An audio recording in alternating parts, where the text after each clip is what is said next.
Hey, Katros, what ho, friend? Ardoon, what ho, friend? Are you okay? I feel a son, what ho?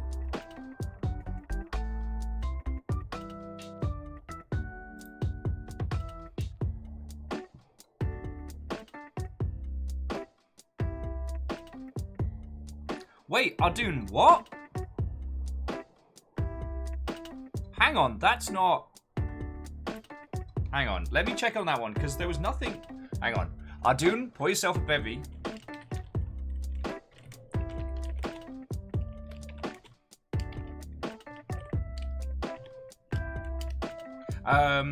Yeah. Wraith, Stepgen, Kimball, Deus, Watto! Navalis, Watto, friends! Ardoon, I am on that right now. We will get that sorted. Neopale, Watto. Because there was no mention of that in, like, the mod chat or anything, so... Graphite, Sparrow, Steel, Fox, Watto, friends! We're going to be doing a slight change to our regularly scheduled programming today. Basically, we're going to have coffee and chat and hang out for a bit. I have been asked to do my very first read for the voice acting thing later on today. And I need to actually record some... I need to actually record some lines this evening. So, I'm not nervous so much as, like, I need more hours in the day. And the game we were gonna play today, Ever Forward, is... a game I'd like to spend more time on than a very rushed few hours. Iron Imp, Watto, Ehrman, Watto! Coming in, friend.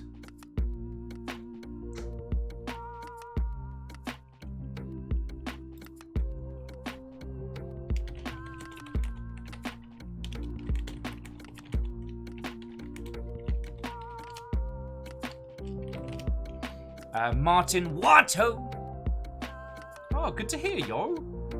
Martin says they've been back kickboxing again after 2.5 weeks. Their stamina is 0. Katros said, chats are nice. They feckin' are. I mean, as if, you know, Emotional Will hasn't said this enough. I genuinely like hanging out and talking with you lot.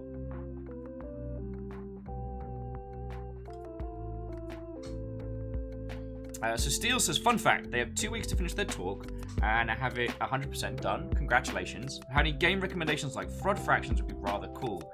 You mean like meta? Because there is Frog Factions too.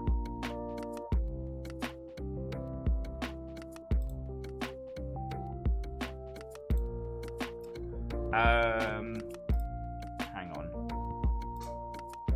So Ardoon, I'm gonna message you on Twitch stuff. We're gonna get this sorted.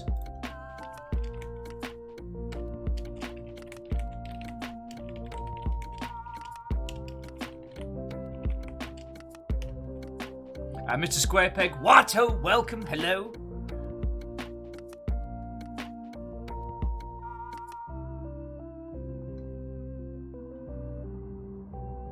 More like you've been working a lot. Check out this really cool game. I mean, Steel Fox, I've been recommending everybody post Void. And I found out from...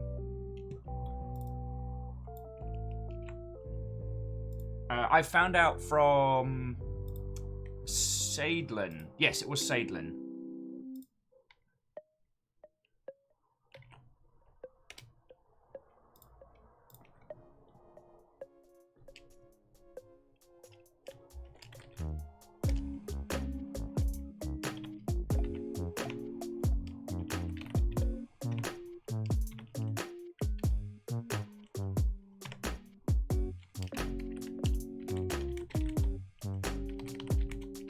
Sorry, do bear with me while I do the tappity tap, just getting things resolved in the sidelines.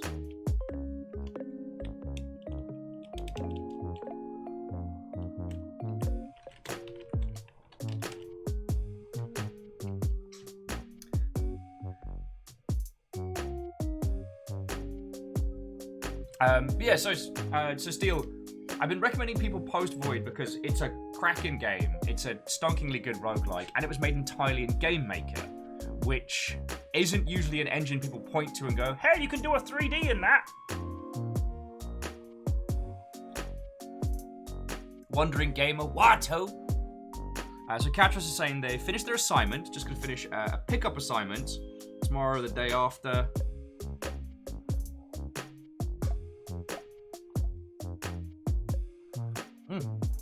Team Toadhouse, hello, good morning, Watto, coming in.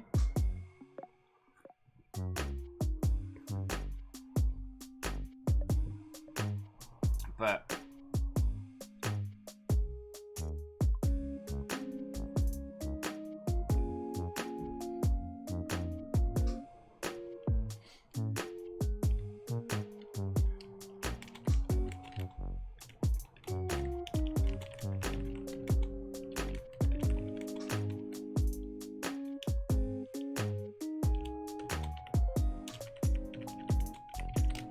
sorry, here's me being a terrible host.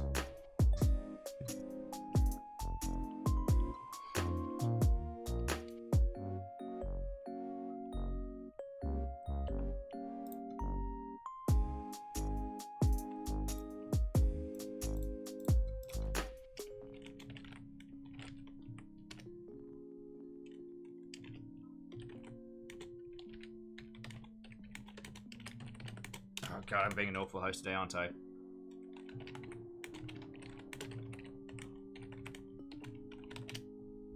Okay, how are you all doing? Video games, news, and conversations.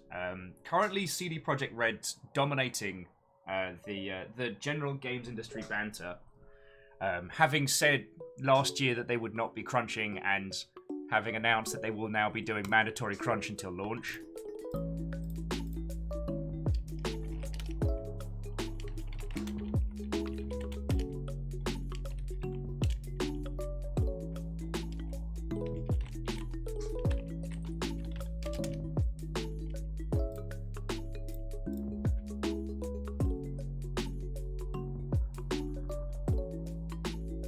Oh, Iron Imp, Watto, I missed your coming on in there. Oh, way cool. And Iron Imp's found someone who's got the same rather niche computer music and programming studies experience. Solicited them for a VoIP tutorship. Feckin' yo! Catro says, I'm pretty sure I heard they had an iffy environment during Witcher 3's production as well. I had heard a lot of that, but most of...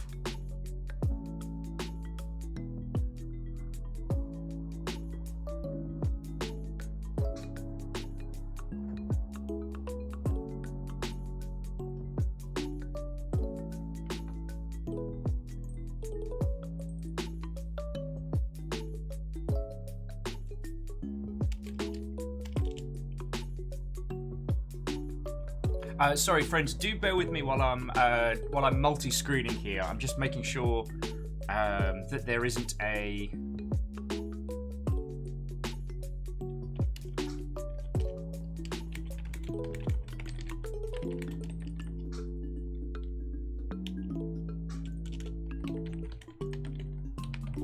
There isn't a larger problem.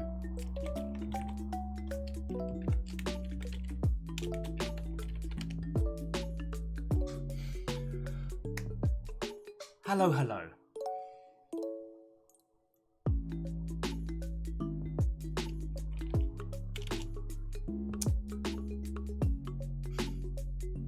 Okay. That's gotta be it. Okay.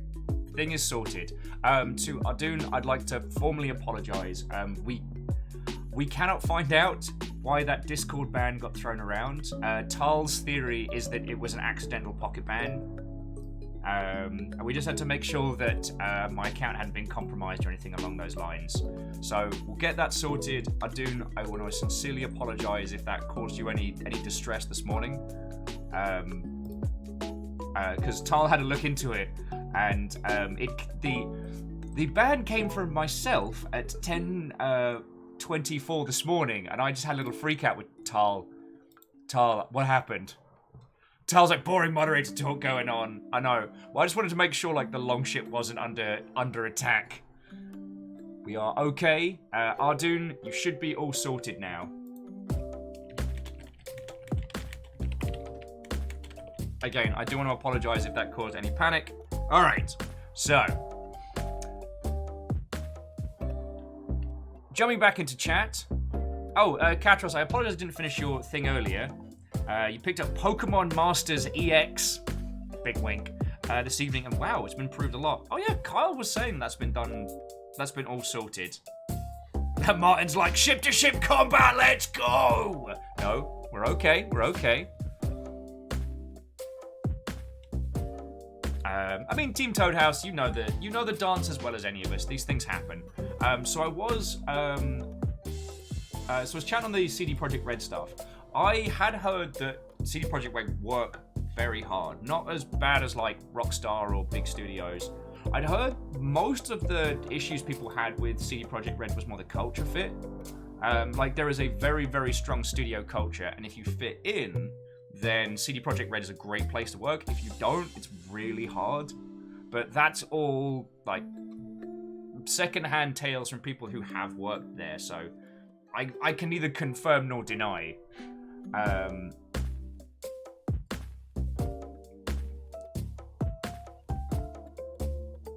I feel, considering the amount of money that CD Projekt Red have had, that the crunch at this stage is definitely... Well, okay, I was reading a lot of theories last night. One of them does appear to be scope creep. CD Projekt Red have been very vocal about the list of features and elements they're going to be putting in. I mean, they've done press releases for, you know, for every content creator they've added, for every feature they've confirmed, putting them in a difficult position where they can't scale back on superfluous additions that they've already announced. So I don't want to point and just say mismanagement as a whole, but perhaps the level to which they've been vocal about their content may have painted themselves into a corner. They did also say in a press release last year they would not be doing crunch. That's one of those things you gotta commit to. Oh, Beadora? Watto, how are you doing? Catra says it's sounding like No Man's Sky. I wouldn't say so much that. Because No Man's Sky was very much one individual on the touring circuit talking in a manner that did not...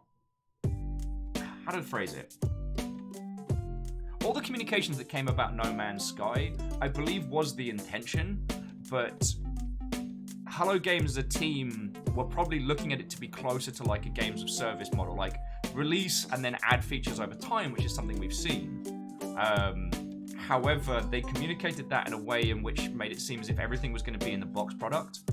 I'm still salty about that whole marketing campaign. Not No Man's Sky as a product, but they did a lot of damage to indies, which we're only starting to kind of crawl out from. Team Toadhouse was adding that crunch usually does come down to poor money or time management, but it's difficult, especially when they said they wouldn't, because those devs signed on with that assumption. That's very true.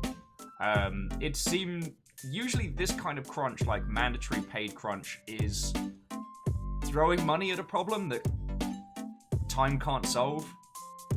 Although, as my good friend used to say, it does feel like you can just throw more money at a problem, more money, more bodies. My friend would always say, what was it? 9 women can't make a baby in a month.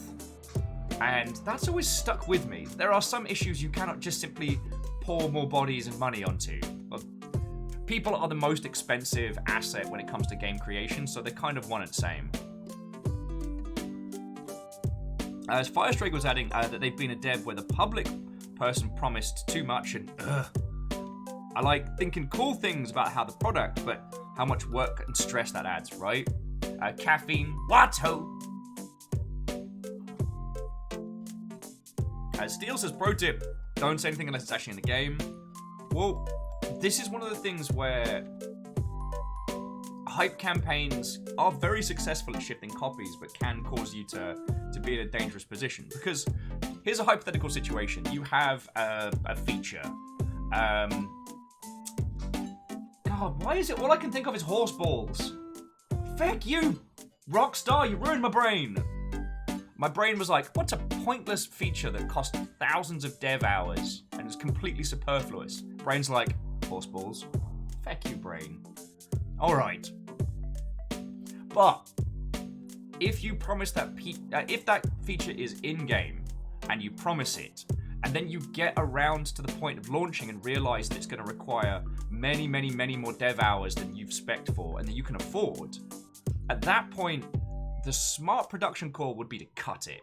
Like, it's not going to get finished, we're going to remove that feature, ship without it, maybe we can come back to it later.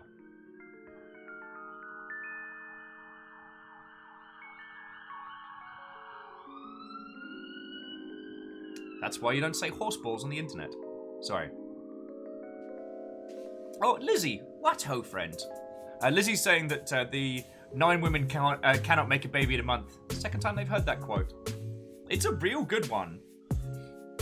And Varble saying the mythical man month still holds up. Well, I'm trying to remove.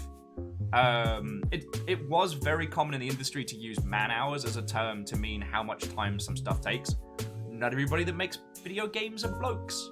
So that's why I go with dev hours now, but I know what you mean. Throwing more people at a problem can slow things down because people take time and instruction to ramp up. Extra communication, overhead. Suddenly your most experienced creatives have to become leads. And the video game industry is great at throwing people into managerial situations without the knowledge and backup to be producers. This is why great producers will save your project. Sorry, it's me getting off into the superfluous. And Team Turner says, fun! Sirens! Night Valen says, I feel this crunch is due to the multiplayer. That was a bit beyond their scope. I mean, there is also a level of arrogance when a studio gets to a certain size, but that's another story and a thing. Ardun says, overexpansive, superfluous feature? I didn't play The Last of Us 2, but the rope physics were overdone, apparently. I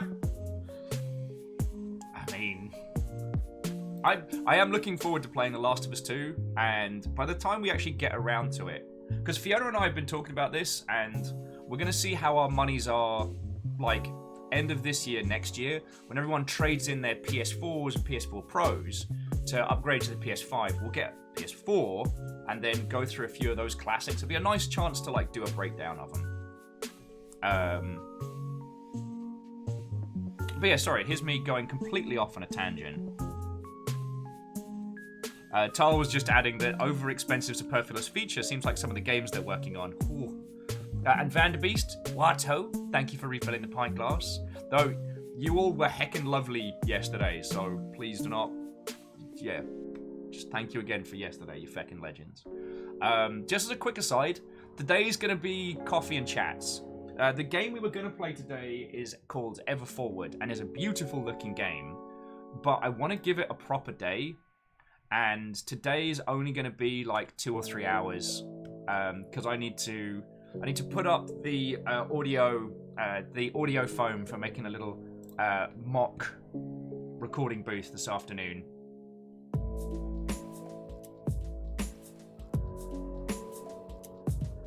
Also, very, very quickly as an aside, who was it? Mr. Squarepeg was saying that there is a new Humble Bundle.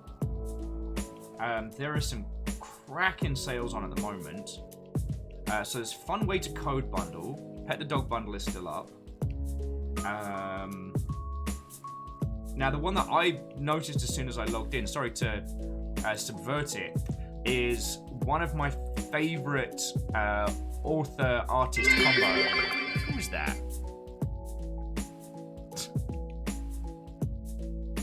Favor 6 Utera. Thank you for the 100 bits. That's why I have no control over you lot. Nom Nom says also maybe try Spelunky 1 again. Good luck with that. Oh, sorry. And Blue Abomination. I don't think I said a proper hello to Fearless or to Asari Greenfire, but to all of you lovely people. Watto and welcome. But yeah, so bringing it back. Who wants to sing? Oh, and Nom Nom, thank you for the host. CD Projekt Red's thing is more common than not. I was very, very curious when they made their announcement that there would be no crunch. And as we have now seen, that was very much oh, hey, big girl. River, you gonna come hang out? You gonna come hang out? Aww. Oh, what's up, big girl? Let me move my shoesy so you can... Aww. Sorry, hang on a second. No! I heard throw bits at face. You did not hear that. You heard the exact opposite of that. Talia Terror. Oh. Sorry, multiple things all happening at once. I was very surprised they did that. River is down here. You just come down by my feeties. Also, if any of you need some comics to read, the Wicked and Divine entire series is available for $20, including Phonograms, which is feckin' yo. Okay, no, Phonograms 1 is meh, like Neo Pale. No. Oh, Pachar. Ouch. I was wondering why River was coming in to say hello. No hurting. There is always time for nuggets. Like, friends, we got plenty of time to chat about everything and nothing. So this is one of the new nuggets. If you didn't get to meet him yesterday... No, Nom Nom, we are not calling them Nuggy McNugface.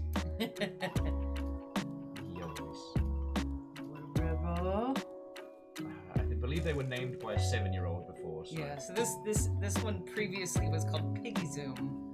they need better names. Their names. And you can't quite see, but there's like a little river face just there. It's alright, big girl. It's alright. Theodore says, it looks surprised. Nugfest. It's It's a little Face bits, nug bits. nervy. face bits, nug bits. Thank you, Asari. Favor saying that one can give Perun a run for the chunk title. Yeah, they're both big. They're big boys. They're big boys. If I could pronounce either of those names, Katros, I would. Is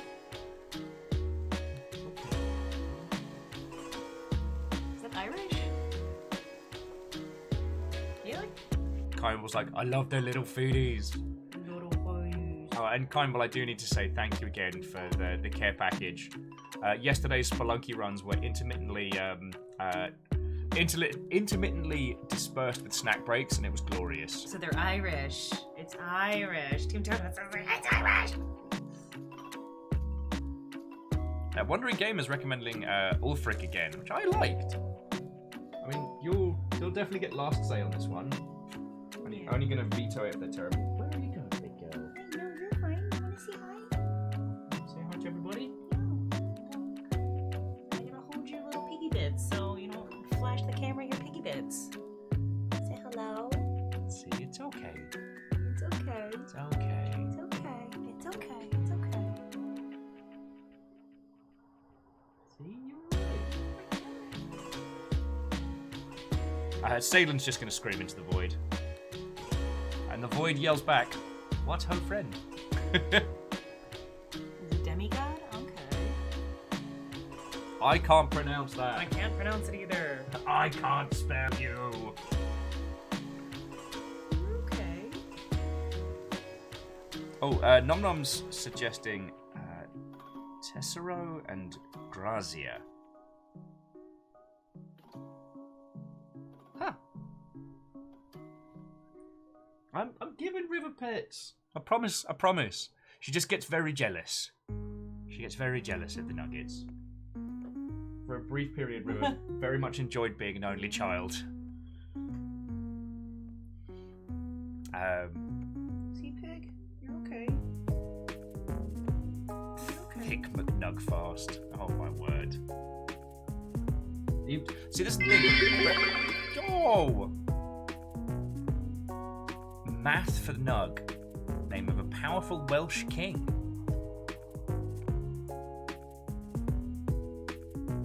Tiny man. Tiny man. Okay. This one's a shedder as well. Yeah. Once they like you again, you're gonna have to give them a bath. Just gotta get to like you first. And I'm not calling the new Nug Gandam. We've got 2 Nugs. J-Pop. Oh, and they started a choo-choo. He started a choo-choo. For the record, I said, you all did enough yesterday, please, like... This gracious pig. I have no control over you lovely Mother Hubbards. And I'm wearing my new t-shirt Yeah? from Strix. What is? You like to be able to look, huh? You like being able to see what's going on? But the 2 new Nugs have been doing very well. They've been out of their little hidey hole, pottering around. We're gonna slowly start introducing them to the rest. Spooky ghosts. No, but I am not referring to either of them as the forbidden snack. Although they do a maneuver called popcorn when they're very happy. Nugs will do this like little bounce maneuver.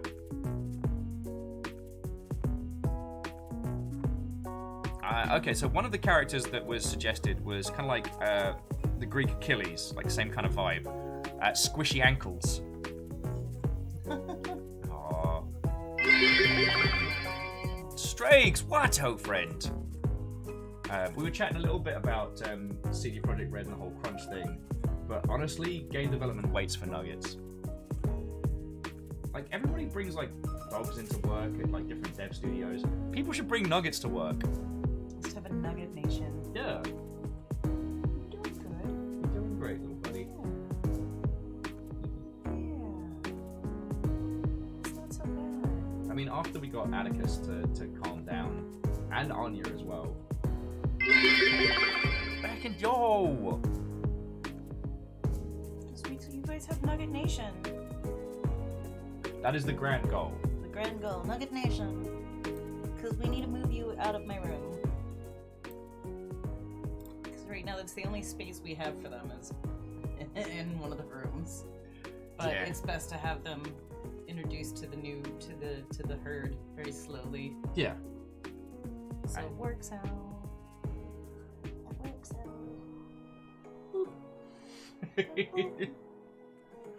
Oh yeah, no, this one's really pretty. Mm-hmm. And when they calm down, they're very cuddly.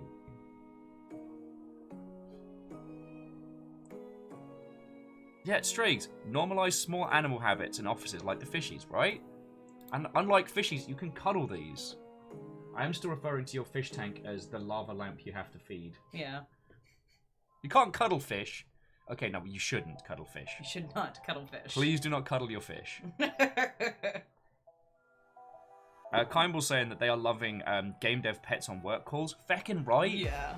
How are we going to go back to boring studios that aren't full of everybody's pets? We're no Yo! strangers to the game, you know the rules, and so do I have full commitments. What I'm thinking of, you wouldn't get this from any other game. I just wanna tell you how I'm feeling, got to make you understand.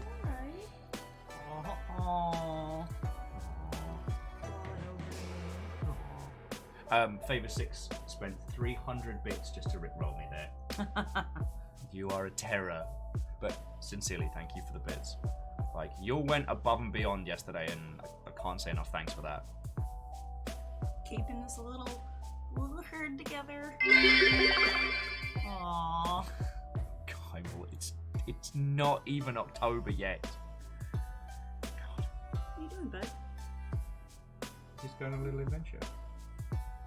All game dev talk will be on hold until post Nugget. You are covered in Nug hair. Covered in nug hair. It's coming up in trolls. Because he's stressed. Okay. Happens to dogs too. True. Aww. Ray says it's always October somewhere. Jaralad says, wait, did something happen yesterday? I don't recall. Yeah, no, you're right. I must be imagining things. The river is away. I'm not calling the new Nug Christmas. I get to veto that one. So, how are you all doing, you lovely Mother Hubbards?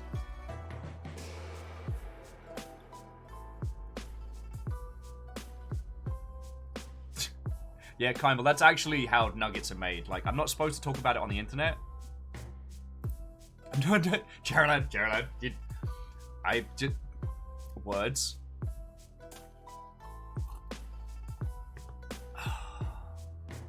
No, we're not calling one of the nuggets Krampus. Where do Southern Viking descendants go after death? Yalhalla. Oh, for fuck's sake, Deus. I mean, Deus, thank you for the $2, friend, sincerely. And thank you all for a strong innings.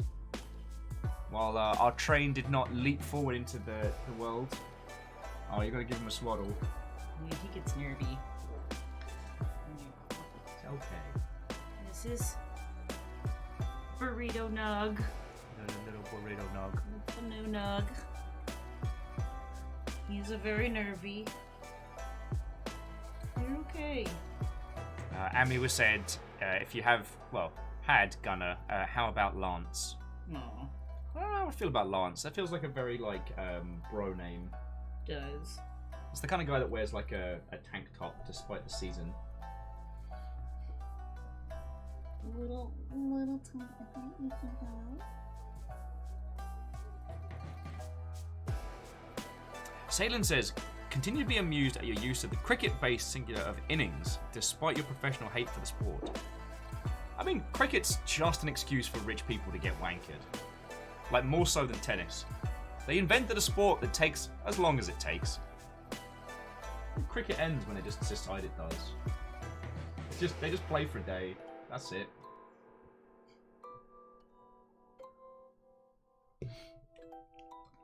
And Martin, in my defense, this tank top's awesome. I know. You're okay.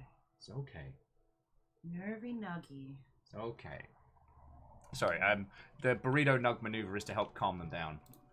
He's a very nervy Nuggy. We're working on him. We're working on him.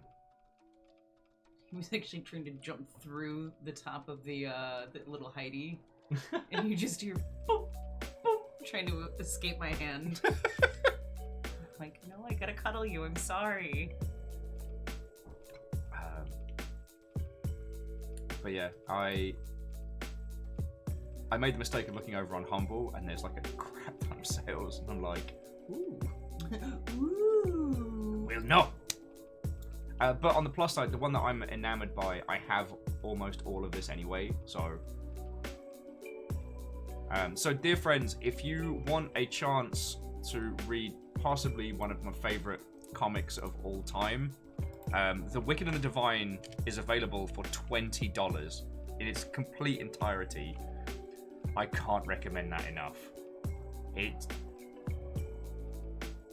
No matter how destitute I have been over the last few years, I've managed to scrape together enough to keep up to date with the volumes. I couldn't afford the singles. And, yeah. Oh. It's something that has... It's a series that has inspired me and stayed with me. Phonograms 3 as well is exceptional.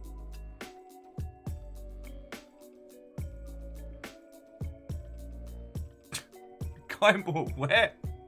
Kimball saying, a guy in the news found 150-year-old pictures of Horsham. And there's a group of people sat outside the Jug. The Jug is a middle-class, kind of mediocre pub in Horsham. The food there is real good, but it's expensive. I think I got a lot of... They have some good ciders. But this is the thing of, like, when talking to people in the US... Like, when they're like, oh my word, did you see that building? That's nearly 100 years old. I'm like, me and Kimball have been drunk in a 150-year-old pub. Like, it's no big deal. I've rented places. It's okay. It's okay. Nervy Nug, it's okay. Nervy Nuggy. Nervy Nuggy. Alright, you ready to go back now? You ready to go back now? We had our little cuddle. Say hi, little launcher. Yeah. We will name... Your names will come soon, yo. Yeah. Hey! J-Post, well, thank you for taking my recommendation on that. Like, I sincerely love The Wicked and the Divine as a series, and I consider that to be a real compliment. Barry Ransack says there's a 500-year-old pub near them. And Geraldine says, to be fair, Got drunk in a 200-year-old pub. In American, it was dope. Nice. Walrus where? What, old friend? And I do understand the guinea pigs are mostly the star of the show.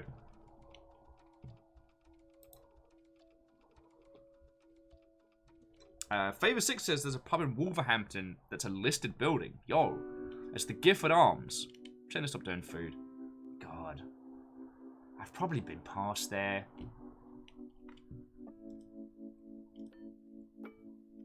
God, now I'm having like flashbacks.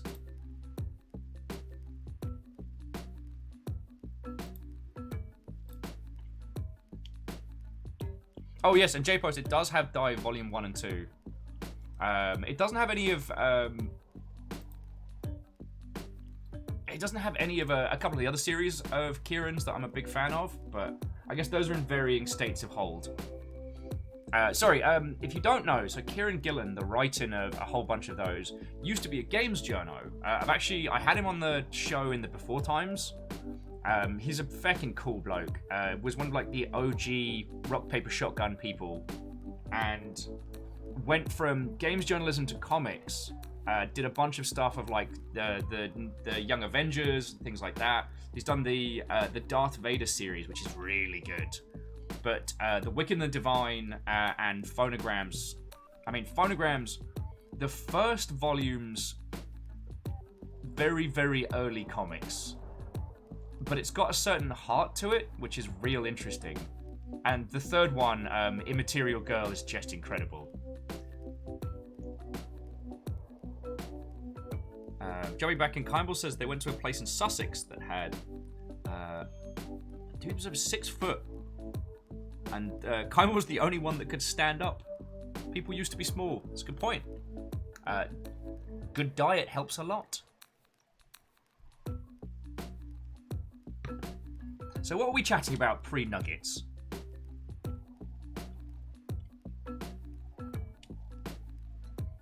Asari says that they tend to read a lot of webcomics.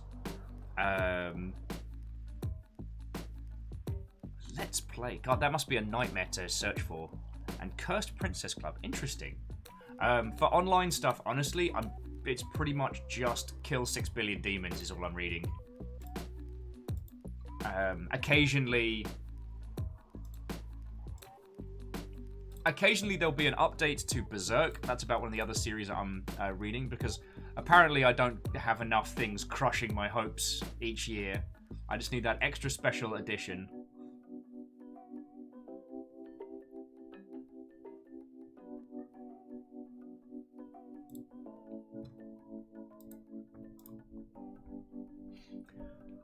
So what were we chatting about? Oh yes, them Vidya games. The only things that I've seen apart from the CD Projekt Red crunch was ESL and DreamHack are going to merge into one big old thing. I feel a little bit like DreamHack's probably making that move to stave off 2020's scariness, because DreamHack's primarily yo Strakes, you fucking ledge.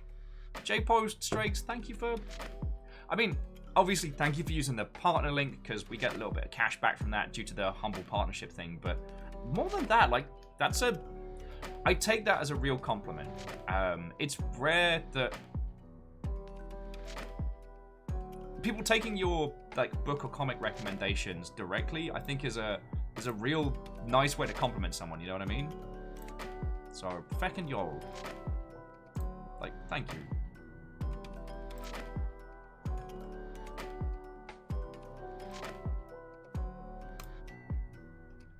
Did we find out who's going to be next up in Smash? I'm pretty sure it's me, but I haven't checked.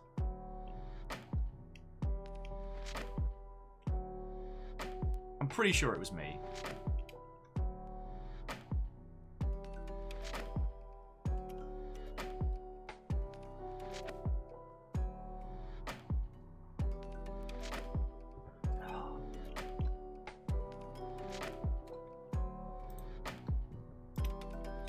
Wraith says Willimus in Smash. That's what the voice acting gig is. I told you I wasn't reprising Willimus. Like, that's all I can say. But, you know, if Nintendo hears the Willimus fandom cry out, who knows? To the Ghost Box, Watto! Coming in. And Sean Peoples, I apologise, I didn't say hello when you came in. Hello, friend. We were chatting a little bit about CD Projekt Red Crunch. But honestly, just happy to have some bants with you lovely mother hubbards. Today is going to be a very, very strange day for myself. So we're not going to be getting into Everforward today. Because, hang on a sec.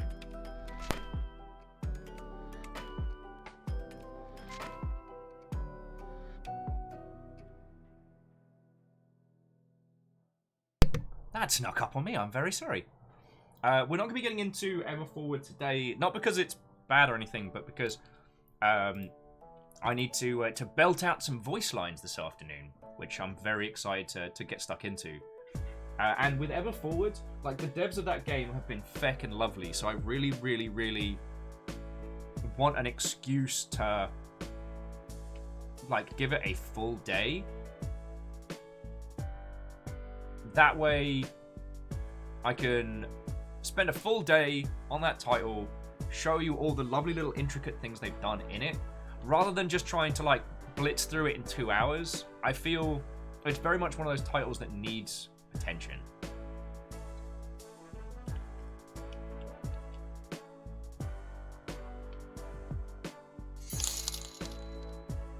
Hey, Navalis as well. Feckin' thank you. So J-Post, Firestrager, Navalis, thank you all, yo.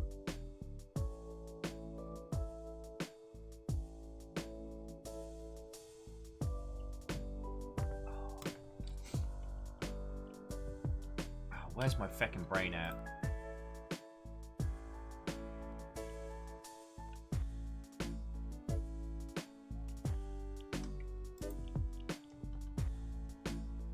Just Willimus for Smash. We'll get that campaign going.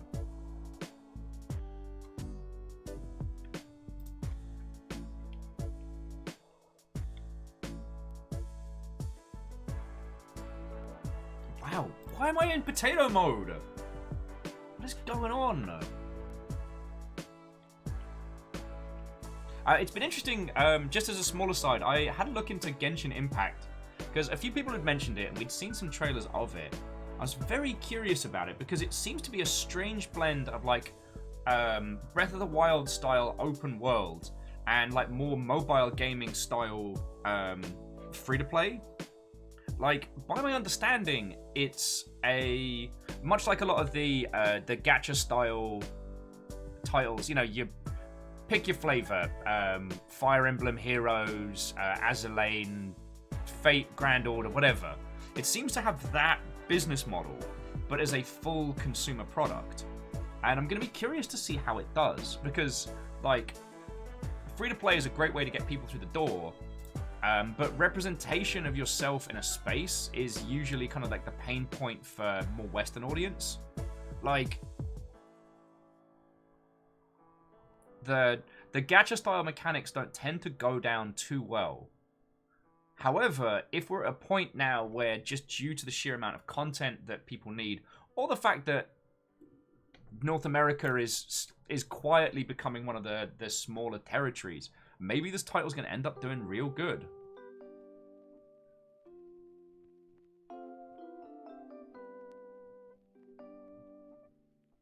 Arrow Griffin, Watto. Because I was chatting with a friend of mine, and the title and the individual shall remain nameless. But we were talking about like the international games market, and I was saying, well, it must be good that while 2020 is a monstrous hellscape, that, you know, there's been a huge uptick in people spending money on mobile titles. And I was like, that's got to be real cool, right? Actually, it turns out that after all the bad started, there was a huge spike of people in China playing Pandemic. or Plague Inc. or whatever it's called, the mobile version of that particular title. And so the Chinese government went on a massive crackdown of mobile titles. So now the only ones currently being allowed for sale or allowed for use are the ones that have been directly approved by the government.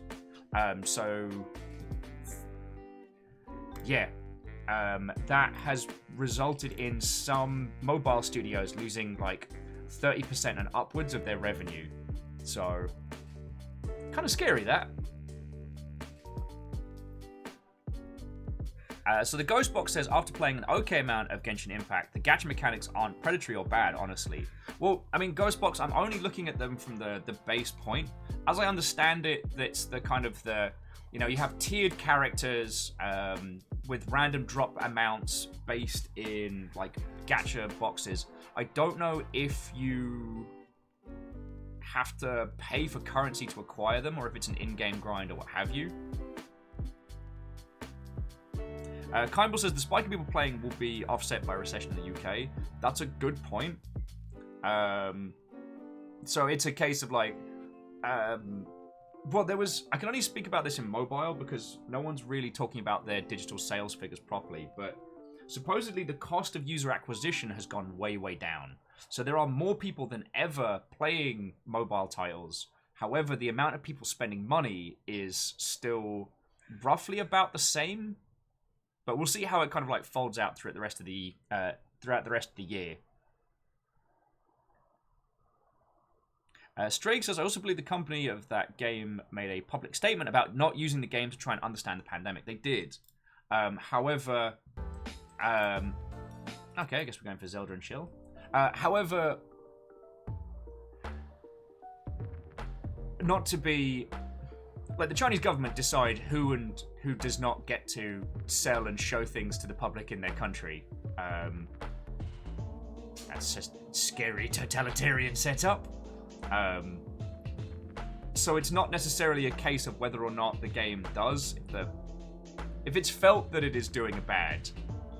Oh, some numbers. What? Ho? And Ghostbox was saying that on the subject of Genshin Impact, you actually get currency for pulls and draws for in-game.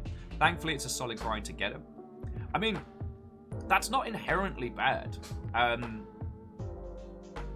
Sorry, I didn't mean to... I've been playing a lot of mobile titles to help keep my sanity through 2020, and I've not been spending cash on. Now, we've had a long conversation about how that's a weird metric for quality, that how we consider a mobile title that doesn't require financial input to be a good thing. But that's not a kettle of monkeys.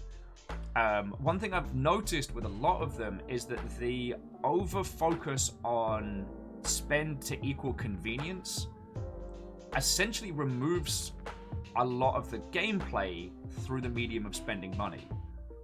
And while I understand the mentality, like, let me spend money so I don't have to do X, Y, and Z, if X, Y, and Z is a core component of the game, I guess what I'm saying is that when it's balanced so heavily towards spending to equal convenience, having a pull-draw system with a grind can be a good thing.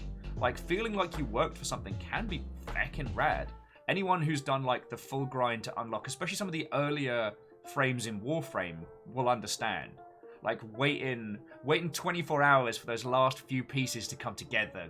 Grinding bosses to get the components to build, like, the last part of a set. Feels great.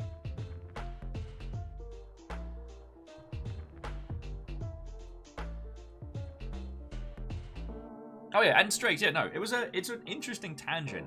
And it now also means, it also takes that whole pandemic thing, because I thought it was weird that they said, hey, this isn't actually global pandemic modeling. I was like, well, yeah, we all know that. That might have been a statement made to offset the Chinese government being scary. They were scary anyway. But, I mean, they're scary continuously. But that's another story. Genshin Impact is going to be an interesting one, and we should definitely pay attention to it, because the amount of coverage it's gotten, how it's developed and rolled out, like, Genshin Impact is not being rolled out on Steam or Epic or what have you. It is just website direct download, which means that it is doing its reach based purely on its own momentum. So Number says they downloaded it last night and they kind of like it. I mean, it works.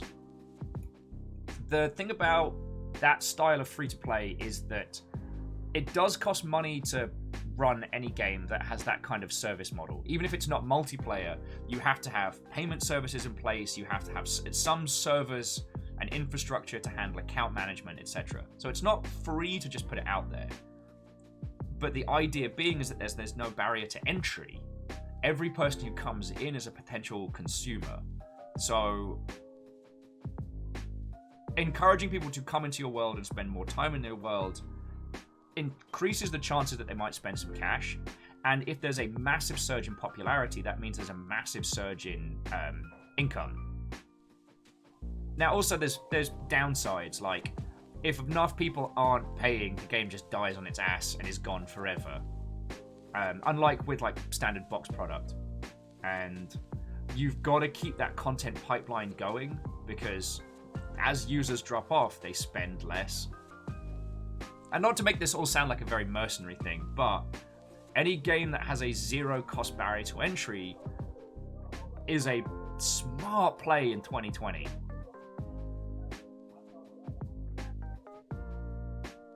Strags was saying that they don't like games where there's no way to remove the ads. Like, let me pay you money to remove ads. Yeah, I'm not a big fan of in-game advertising.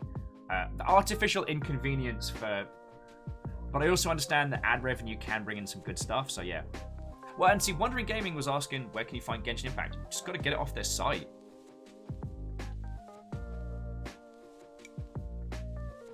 Now, the reason why I feel like Genshin Impact is something that we should pay some attention to is that, like, right now, we all hurting. That's a heckin' truth. As the Longship, we live together and we're going to look after each other, but everybody's hurting.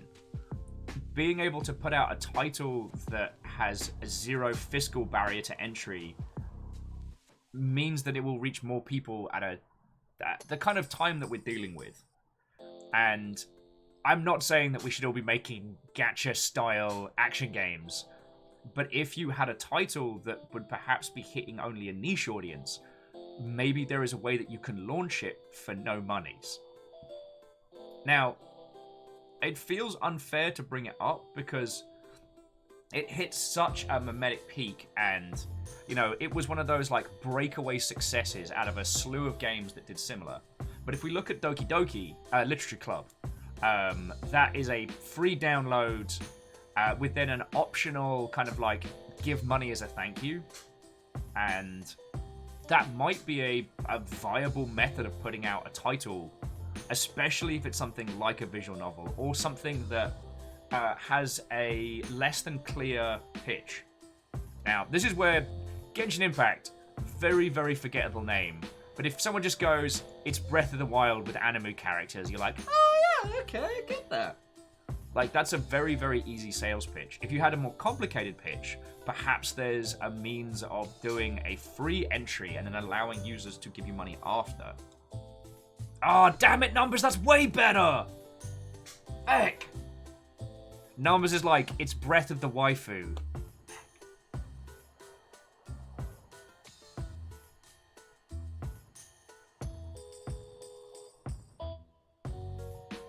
Fearless is saying, it sounds a bit like the very old school shareware model from my youth.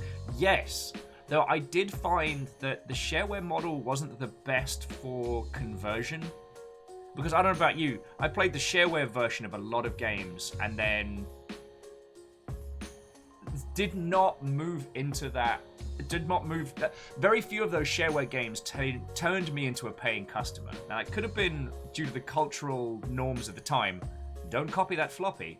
Or it could be because a lot of the shareware games were massive and that the offerings they made just in their unpaid elements were great. Like the awfully titled but brilliant genius game Abuse, which was a early WASD, like mouse and keyboard platformer shooter.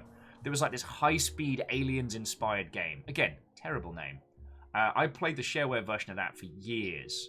and it took me a long time to clear just the base content before I even needed to pay a thing.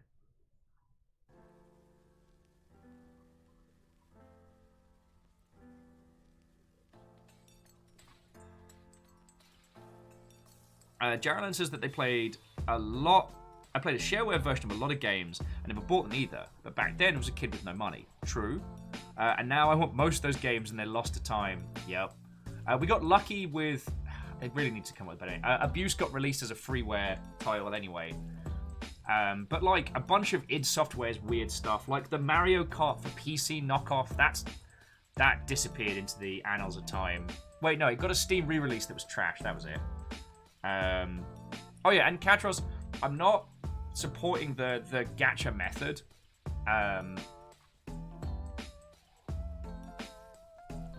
There are games that I've played that have used like the gacha unlock system and I've enjoyed it. And there are ones that have used it and I've despised it with a furious passion. Anyone that played, what was it? Monster Hunter, not Monster Hunter. Monster Hunter's awesome. That played Lost Planet 2. All the multiplayer unlocks were a gacha system.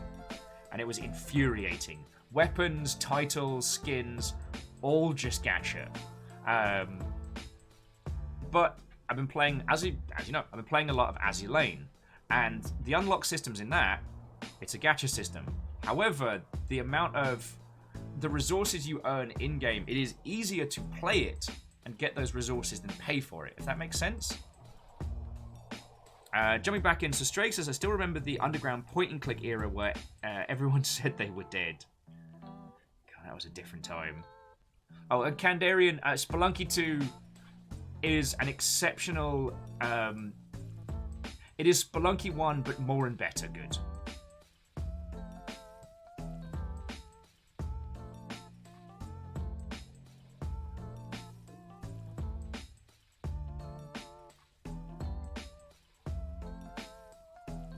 Oh, Katros was just mentioning that Azur Lane's gacha runs on a currency that's easily grinded for. Yeah. Well, like, Katros, I've never been at a point where I've been like, oh, crap, I should spend money so I can get more boats.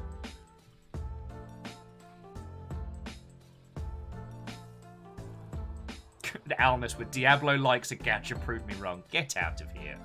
Although, as a smaller side, friends, did you see Diablo 4's skill tree is an actual tree?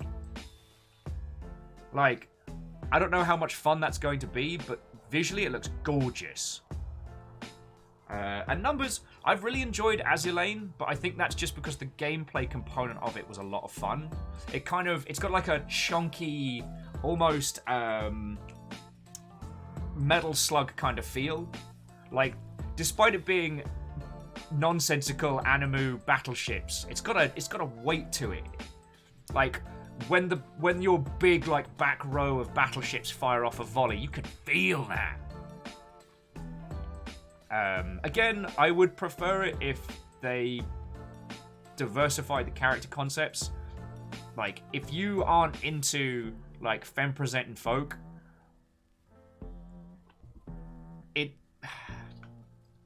okay, let's call a spade a spade. It's entirely targeted at individuals that are... It's entirely targeted at, like, the straight male thirst trap, and that does annoy me. But the core gameplay loop of it has been something that has helped me switch my brain off during 2020, so... I'm not saying that I condone that, like, waifu collector, but as Jaralan says, it needs battleship husbandos. There's nothing wrong with making a thirst trap game, but make it for everybody. That's what I'm saying. Anyway, you don't need my opinions on this one. I'm more qualified to talk about the business model than anything else. Jumping back in, so Salem says, was the skill tree for everyone or just the sorceress? Read a couple articles, got conflicting information. Actually, I was going to ask you about that, Salem, because I heard that... I thought that was the whole tree as one, because I read an article saying that, you know, you'll only unlock about 40% of each tree with a character. But then if that's per class, then does that mean you'll only ever do 40% of the tree to, like, for custom builds?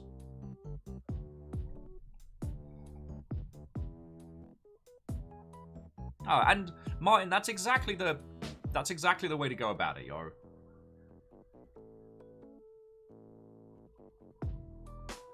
Well, and Numbers, you're not wrong. Yes, there are femfolk who also love collecting waifus as well. But you can tell by the style of character design that it's not taking that...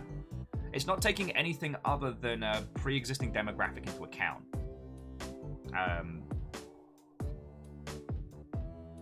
God, here I am just wailing on a game that I myself play. Anna says, trees reach class. Doesn't look big enough to support all the classes, cries in Path of Exile. Yeah, Martin, great examples. Boyfriend Dungeon, Hades, like, games that let you date a myriad of different individuals and put forward... Yeah. Anyway, I don't have anything, like, fresh or original to add on that conversation. Make sexy games for everyone is just the tagline.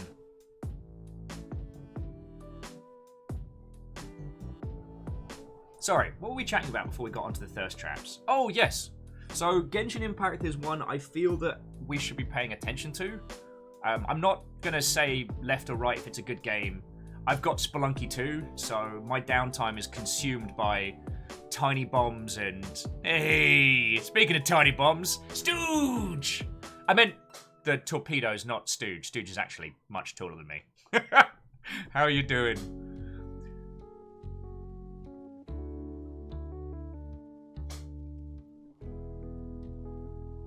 How are you doing? So, Stooge, nothing special going on here today. How was your morning? Tell us your tales. Over here, we're just having a chat and a banter. A little bit about Genshin Impact, a little bit about CD Projekt Red crunching. This afternoon, I had my first crack at recording some VO lines.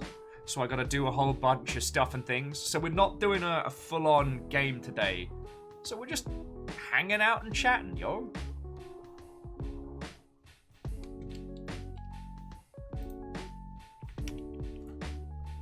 Stooge has had a decent race, followed by one that they withdrew from.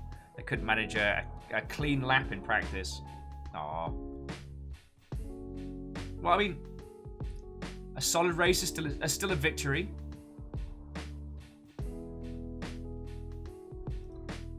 I'm just checking up on the hot sheets. Numbers. Not playing any games today. I'm unsubbing.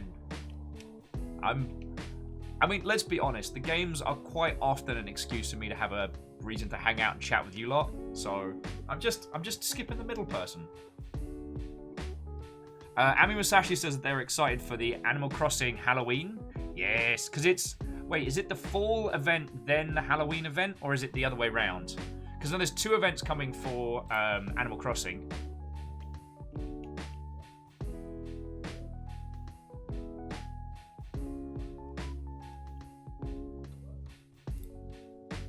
And Captain Stephanie Barnes, head of House Valkyrie. What, ho, friend?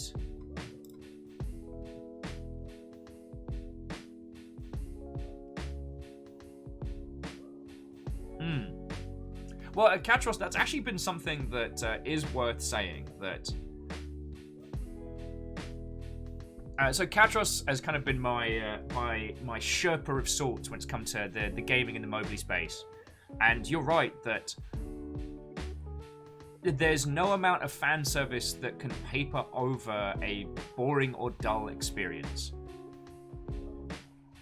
And I don't know, I couldn't necessarily point to a great example of creation in that space and say this is what you should aspire to. I'm still kind of learning it. Maybe that's why I've been playing so many different ones. It's just trying to find that... Just trying to find that grounding, that understanding. Oh, and going back in... the fall events are available now in Animal Crossing, and Halloween will be on October 30 and 31st. Yeah, we've got to pick something good for our spoopy day. So Martin says, Hue is pretty nice in the mobile gaming stuff. Is that a... Wait, is that the the game where one has a color palette, or is that a studio called Hue? Because, I mean, this is another thing where I do want to put my hand up and, like, I'm lucky enough to have friends that work in the mobile gaming space, so I get a little bit of knowledge and understanding, but I've not, and I fully understand that it's a sphere that I don't get. There's been a lot of bias over the years for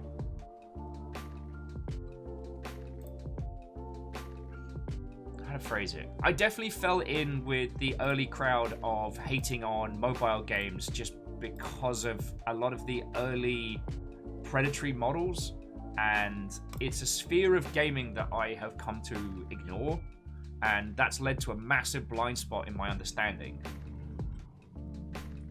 So I guess I don't really have a lot to add on that, other than I'm trying to get over my personal biases, because the mobile gaming space is probably responsible for bringing more people into gaming as an art form. Oh, and Sage Bell says, no Spelunky? I played Spelunky a lot last night. A lot. And it's just a cavalcade of losing focus for a couple seconds, and then a combination of feck-ups, like, all colliding together, resulting in murder death. Ooh! And while not video gaming, Moose has got has reminded me of something cool. So for those of you that have seen it, Hero Forge have now released their painted minis into the wild. Okay, so now I see why. Alright, I'm just going to read it as Moose wrote it. So Hero Forge have released their version 2 with color into the wild. Thank you for spelling color correctly. And some of the paint names are fantastic, with metallics such as System of a Brown, Rampine, Lightwish, Distu Red, and Punkless Dark Metal. Well, I think they've shown their music tastes on their sleeve there. I actually haven't had a play around with the color. So basically, if you haven't seen, Hero Forge is a custom mini printing service. You go on their site, you construct the miniature that you want, and then click to order. Oh dear lord.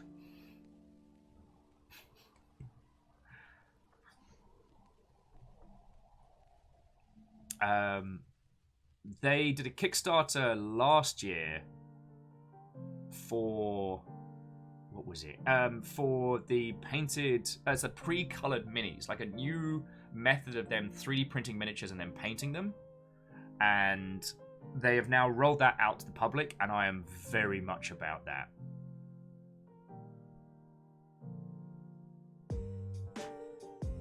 Ghostbox says they still get the unpainted mini and paint it themselves. I wish I had that kind of like skill. I still have, you can't see it because it's tiny. Alright, I can't roll out the way because River's right here. But the teeny tiny Thick McRunfast hero print is right up there.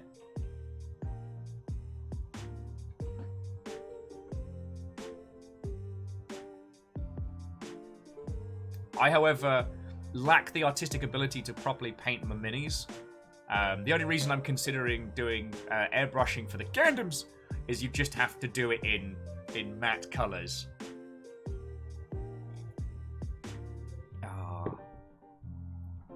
So the idea of being able to order teeny tiny Thick McRunfast pre-painted does sound pretty awesome. Baron Ransack was suggesting that I should play Fear VR. I probably wouldn't do a VR title again because I do not know. For those of you that did stay with me while I played through Half-Life Alyx, feckin' hell, the shakes. Like, even with smoothing on and everything, I do not know why any of you put up with that. Maybe I just needed a more powerful rig to handle it better, but oh, I'm so sorry. There are some terrifying games that we will give a crack to.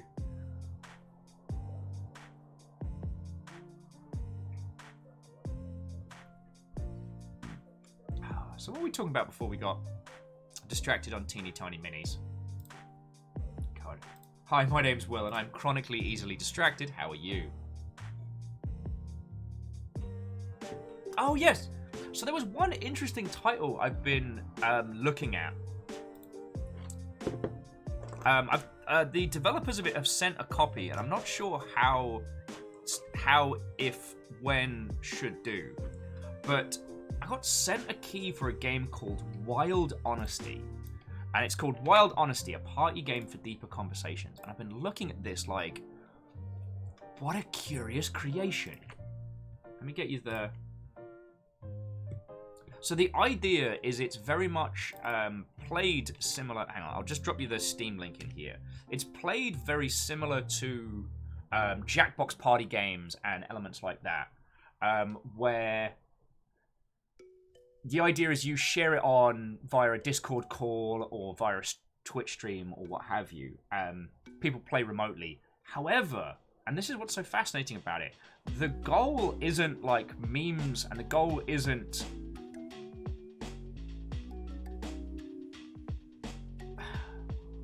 The goal is to inspire like genuine, honest conversations, getting people talking about like themselves in a properly like a proper deep way. And it's like, I don't know how I feel about it, but I'm glad it exists. Yeah, Katros, the goal isn't to be horrible. Glares at Cards Against Humanity.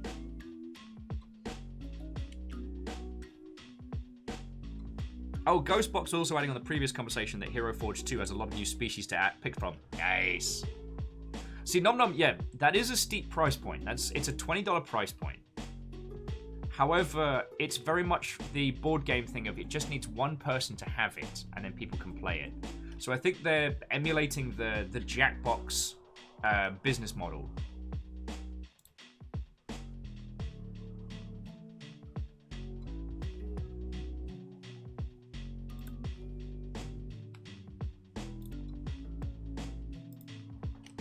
But it's just, I guess what's got me so focused on it is that this is a game that is genuinely asking you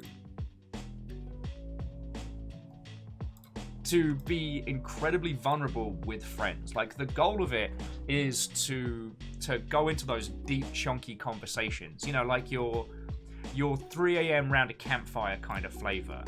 And having a title like that attempt to inspire that kind of conversation digitally, I think is brave as heck.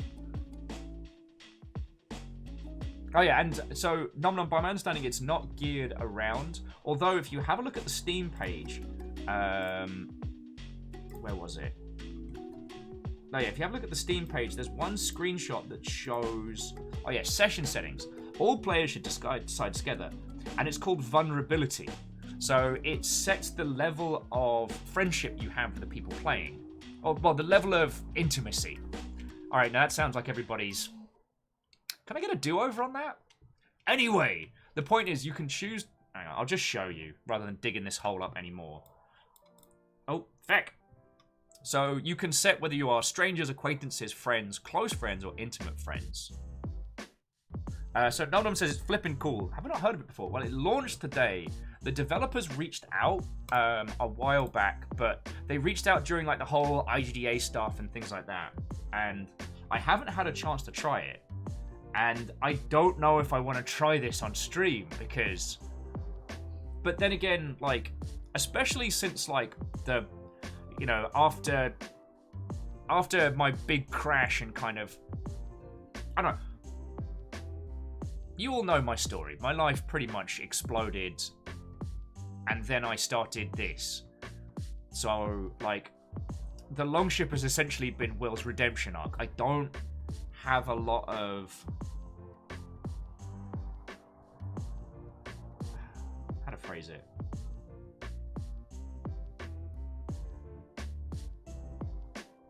I don't mind going into the deep dark history of what have you, but then it would be unfair to bring other people in that aren't prepared to go to those kind of conversational depths.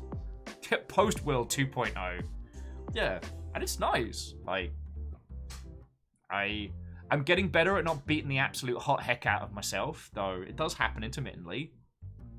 But I just find this, at very least from its intent standpoint, to be incredible.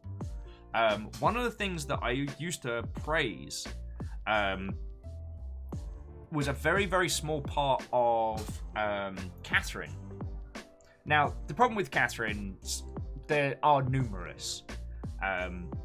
And its impactful moments only ring true if, you know, if you're a masked bloke who's dated women.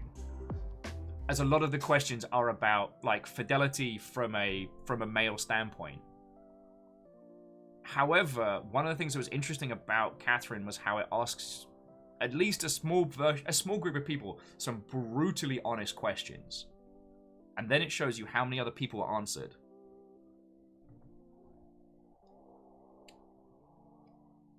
Jaron says, Will Null build version 2.0. I feel like that went over my head there, Jaralan, and I don't know if I'm going to get my cool kid card taken away. Faber6 says, feckin' sugar-free Iron Brew. Like Pepsi Max as well. Why do you get sugar-free Iron Brew? No one drinks Iron Brew for the health. And Hemp, Watto to you, friend. How are you doing? I'm doing bloody marvellous over here. We are having just a kind of a chat and a hangout morning. So I hope everyone's got a cuppa in hand. I am going to be recording some VO lines later this afternoon. And I decided that rather than trying to blitz through today's game, I'd just hang out and chat with you lot, if that's alright. The game we're going to play today was going to be Ever Forward, which is a beautiful little game. Hang on, let me just show you.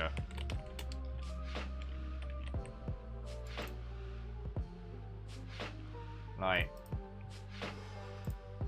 look how heckin' pretty this is. And I'm sure you can all tell from the immediate why this is a game I want to show you. And the developers of this game actually did reach out to me like a few weeks back. I wasn't able to to cover it at launch. And I think that's also the reason why I don't want to half-ass play it.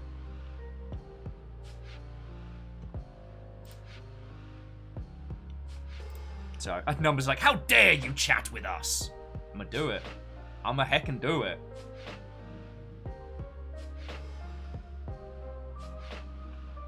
J-Post, most likely. It does look like it's got some heavy feels stacked.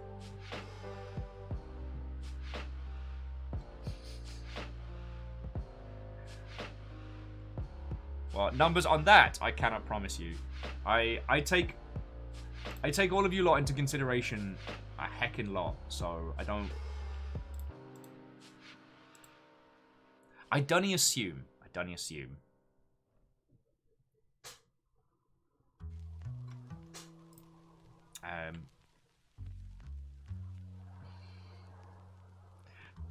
Jaralan, you're making me nervous.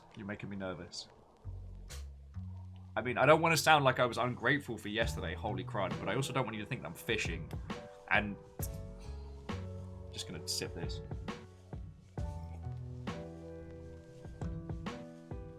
Oh, Hem says it's from the Portainer guys. Oh yeah, I forgot. See, this is me being a terrible host. It's also made from the My Time in Portina, or Portainer, or however you pronounce it. It's made by that team, so you know it's not gonna be trash. Jaron's like, it's always amusing when you can mentally scar someone with kindness. I'm gonna have so many complexes after all of this. But yeah, so we've just been chatting. If any of you desperately need a crapload of comics for $20, one of my favorite series is up on Humble right now, The Wicked and the Divine.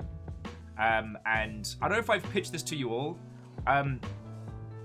What was it? Every 70 years, 12 gods are reincarnated as young people. They are loved, they are hated, and in 2 years they are dead. And it's kind of the idea of gods as pop stars. It's feckin' glorious. And I have read through it more times than I care to count. Phonograms is the other series that I really enjoy. The first Phonograms, Rule Britannia, isn't great, but it's good.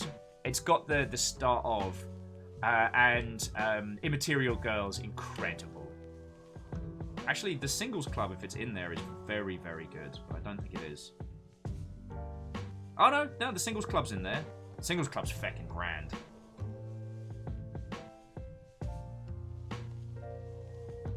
Jarolan, so it's J-pop, which is to say, Jesus Pop? Actually, the J-pop one is, I was about to spoil a whole chunk of the series then, and I didn't, so I'm gonna shut my yap. K-pop, Carly Pop. Someone says DC talk? Wait.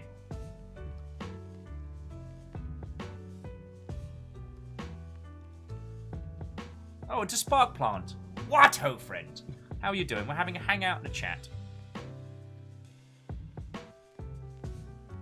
And yes, Stooge, there is also the snack that shan't be named. Lordy, lordy.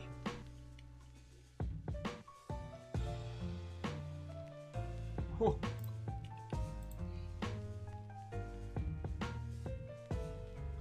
What was the other thing I wanted to talk to you lovely, lovely Mother Hobbits about?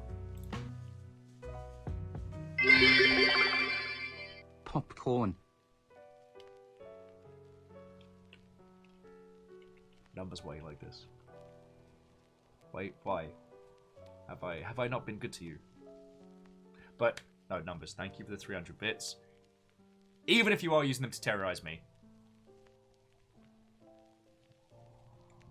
Oh, sorry, Sadlin, that reference was zipped over my head. DC Talk. So they were saying that DC Talk was the most famous overly Christian rock pop band for a long time. I didn't know that. Yeah, and Numbers. That is a brand new shield to adorn across your boat. I mean, but that is over the course of 2 years.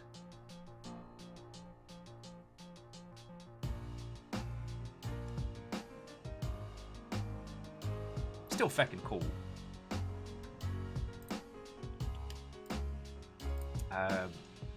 Feck, where was my brain at?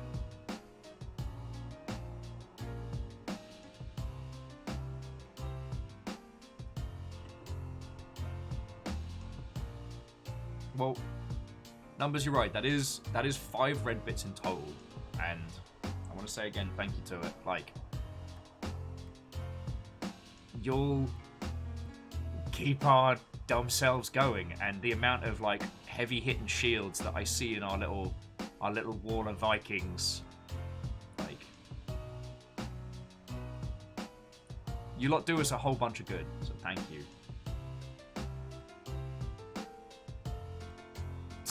Jarolan says, Soma Shield. Does that mean it's full Soma Cola? Alpha Centauri joke. God. Did they ever do a re-release of Alpha Centauri? Because, like, Beyond Earth... Well, what was the one before that? Because you had... Wait, was it Beyond Earth that then turns into the space one? Because it was good, but it was just a 3-faction game.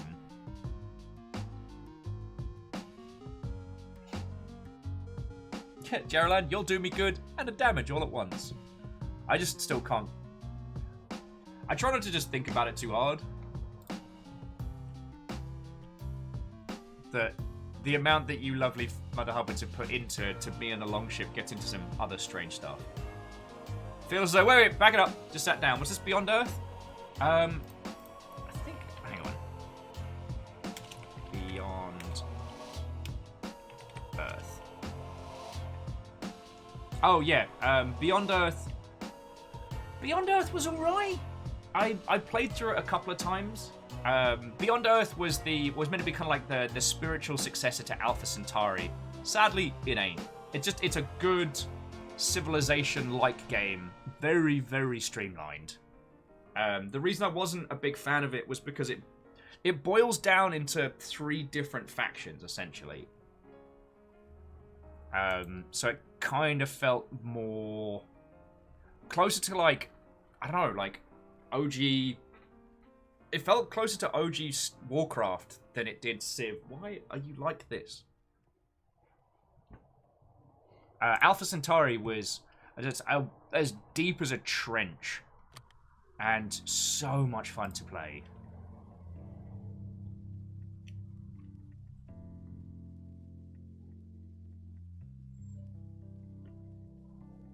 Oh yeah, and Erin, thank you for the reminder. You're right, you can turn off the silver gold borders, and I'm going to look into something that works a little better with the Longship, just as a whole. But I didn't like the little silver and gold stars that it put over as standard, so that's why I rushed to get you some shinies. To get you some shinies.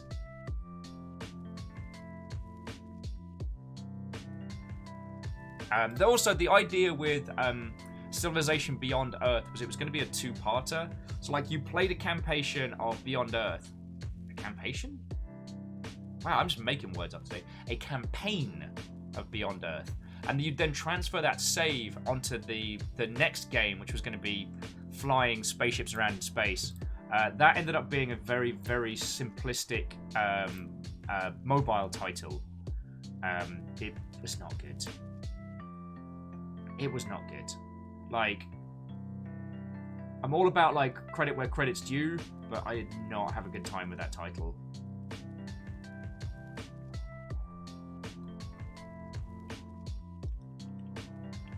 Oh, and to Jonathan Pope, Watto! Yeah, Jaron, that was it. Sid Meier's Starships isn't great. It isn't bad, but it isn't worth it, right? Well, and the promise of that kind of, like, 1-2 punch of...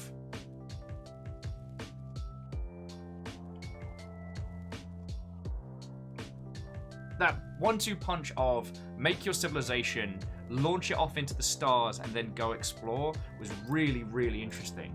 Like, I think it's been a concept that people have wanted ever since... Oh, where is my brain at today? I need more coffee. Oh, my feckin' life. It's the one where you start off as, like, amoeba, grow up, make creatures, the creatures then form a civilization. Spore! Thank you, Jaralan. Feckin' hell.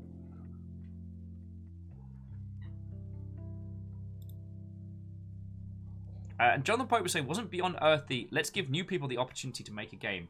Was it a new internal studio? Feck, I didn't know that. Favor 6, yep, you're right, it was Spore. Catro says, you keep saying Beyond Earth, and my brain's auto-correcting to Beyond the Thunderdome. I've never seen a Mad Max movie, so I'll tell you what happens. Beyond the Thunderdome was so weird.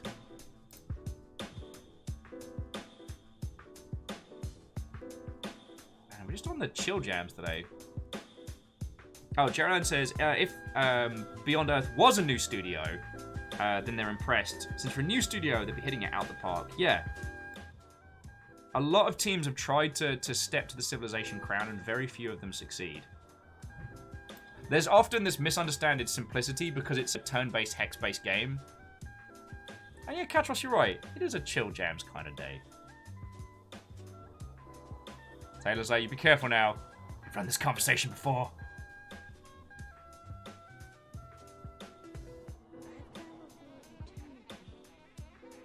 Alna says, I'd love to ask why we never saw more Spore likes, but given its development and what happened to the franchise afterwards, I feel we know the answer. Oh, it's the complexities of. That game bit off so much more than it could chew. It's actually one of the reasons why I'm so surprised that Death Stranding wasn't a complete nonsense mess. Because there's this thing that happens with named creatives that I don't know at what point in the timeline. Maybe it's just because if they have success after success, there's a false sense of confidence instilled, or maybe it's just that after a while, people start believing their own hype. But so many named creatives have had a very, very successful career, and then the overreach and self-destruct, like it's a tale as old as time. And there was a part of me that did think that that Death Stranding was going to be the Kojima version.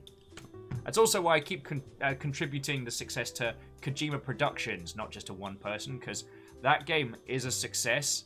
There's no way that was just one person carrying it through. Actually, whoa. So Alnus was saying, I mean, we saw a complete nonsense. Death Stranding could have been. called Metal Gear Survive. Actually, Metal Gear Survive, I still think is a triumph despite. Metal Gear Survive was the game nobody wanted, with a team left of all the people Kojima Productions didn't take.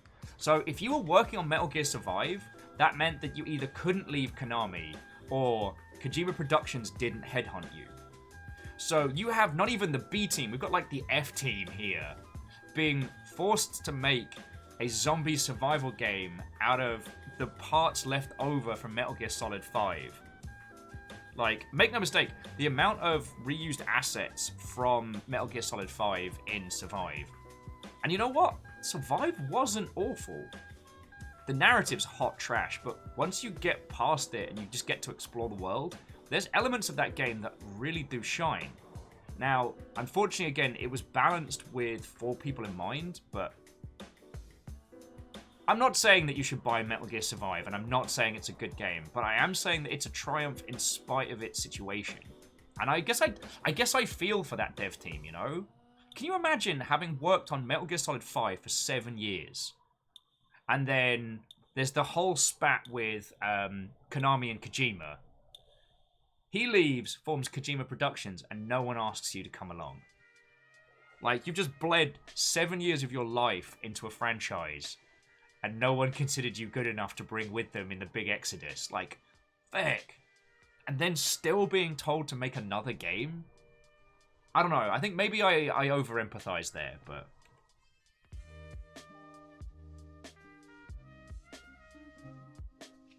Oh, and jumping back in, Jonathan Pope was saying maybe it's not an entirely new studio, but while the actual developers worked on Civ 6, Beyond Earth was just the interns who were learning how to work for the next Civ.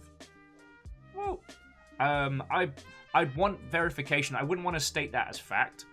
But one thing that Fearless was adding that regarding Firaxis and new people, that they have a process of requiring each new game in the Civilization series to be made by a different set of people in charge.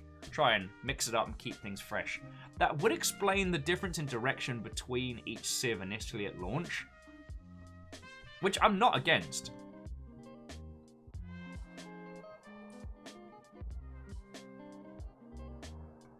Like, with a lot of those big creative titles, it can often be difficult to articulate, especially with a very, very entrenched management system. Ardoon was also adding, simplicity. 4X games technically have like 20 to 40 layers of systems. There's a misinterpretation that 4X games can have a simplicity to it, because turn-based combat, like turn-based move systems, you can go easy on the art assets, as everything is expected to be mostly UI from like user expectation. I'm saying that I've seen teams attempt to do 4X games and get utterly obliterated, and then sit around going, what do you mean making a video game, and what do you mean Civilization's a hard game to make? Like, even teams that have been under Paradox's umbrella have attempted to make Grand Strategy or 4X games and have just died under the weight of it.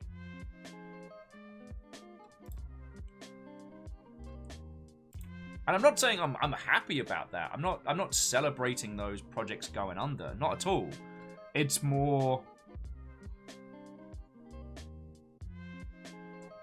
there's a huge misunderstanding, even dev side, about how complicated a lot of those games are to create. And we see it time and time again when teams get themselves in way over their head.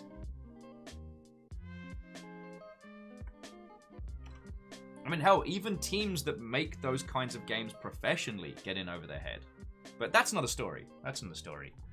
And it's also a lot of stories I can't talk about.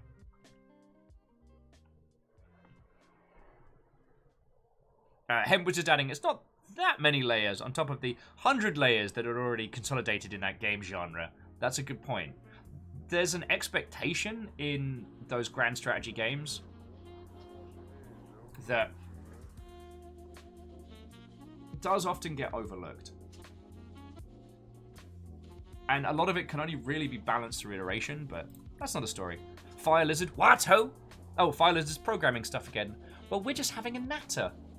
I am recording some VO lines this afternoon, so I don't have a full 6 hours of show today. So I'm having a natter, chatting with your lovely selves, just having a good little time. The game we were going to show off today was Ever Forward, and I'm going to reschedule that for somewhere next week so we can spend some proper time with it. So yeah, so next week is going to be Total War Warhammer 2, Ever Forward, and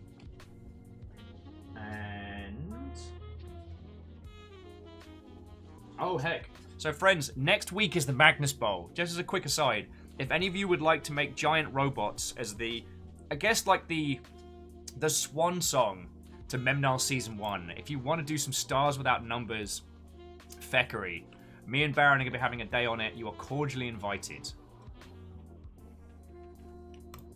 Cordially invited. Oh, so Fire Lizard. Well, I completely forgot what I was about to say. Go Will.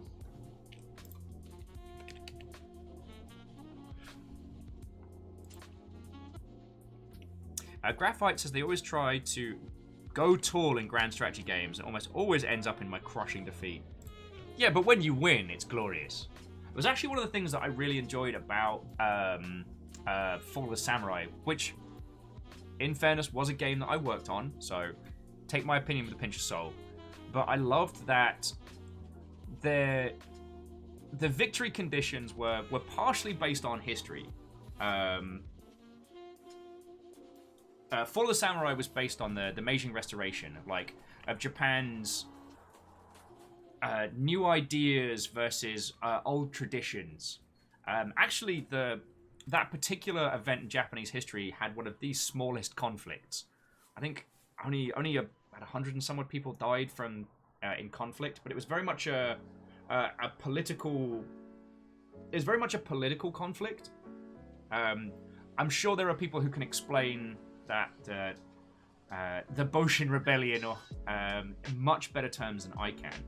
But the thing was, you had the shogunate who had decided to modernize Japan, to ban the practice of carrying swords in public, and then you had the old traditionalists that were determined to hold on to these ways. And so for that particular title, you could go kind of like one of two ways. You could decide whether to reinforce the old ways or to modernize. It was really hard, by the way, to play through that game without modernization, but that's another story. So you had essentially two victory conditions. However, there was a third, which was, feck all you guys, you're in charge. So rather than trying to take one of two sides in this conflict, you could just declare that you're going to be the shogun and win. Is it a ballsy move? Uh-huh.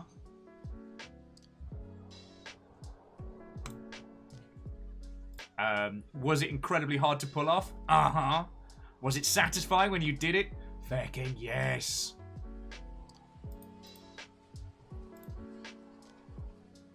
As a small aside, I don't know if Salin, if you're still chilling in Illing, when's Blazeball starting up again? I got a hankering. I want to see Hot Dog Fingers kill some more people. So Fearless says, I recall there was an achievement in Fall of the Samurai you got for defeating a modern army using nothing but classical units. Yup.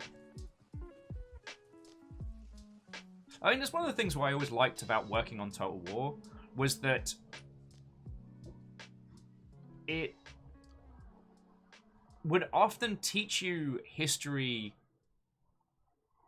context without preaching at you. So, like, Fall of the Samurai doesn't sit around being like, oh, you know, you're gonna need some of them modern guns, oh, I tell thee, oh, old samurai, oh, they're bad. There was none of that.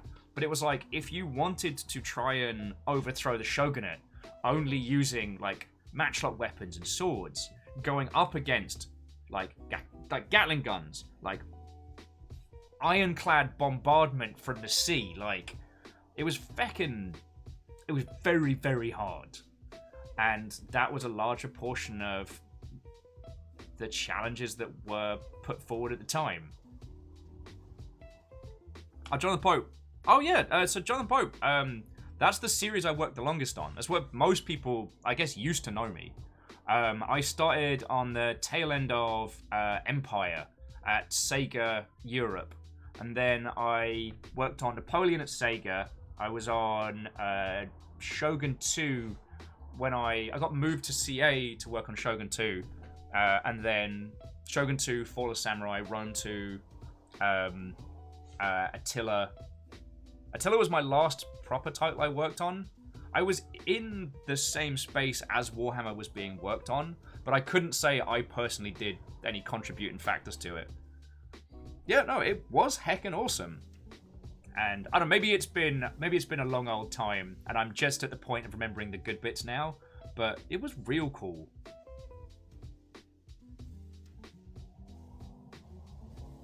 Fearless says they're waiting on Total War Medieval 2. I think you mean Medieval 3. Because, oh man, what I can tell you was that Medieval 2 was made by CA Australia that would become Sega Australia that would become defunct, and was real good. However, after Medieval 2, CA Australia worked on an original title called Stormrise. I can say it did not sell well. I can say that. That would be the last title they would put out. They were absorbed into Sega after that and then dissipated onto the Four Winds. Which was a shame because Med 2 was feckin' cracking. And it would have been lovely to see what that team would have done. But after Medieval 2, they attempted to make a real-time strategy game specifically for console based on a new IP, not an existing IP. It did not work. It did not work. But that's another story.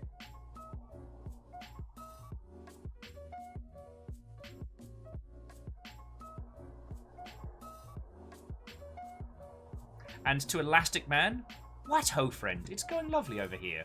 We're just having an afternoon of legitimately chatting around. I am going to be doing my first crack at some VO stuff later this afternoon, so I'm looking forward to that. I'd like to say I'm nervous, but I'm more just like uncomfortably excited. So I'm trying not to be too much of a scatterbrain.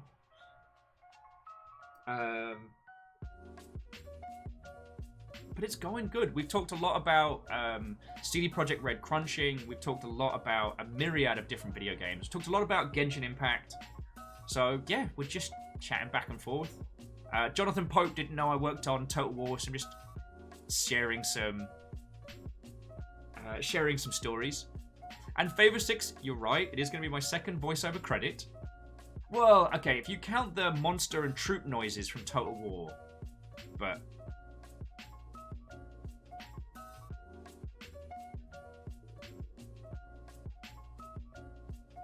Charm. How are you doing? Oh, Fiona the Crafter. Fiona's crafting level has gone up.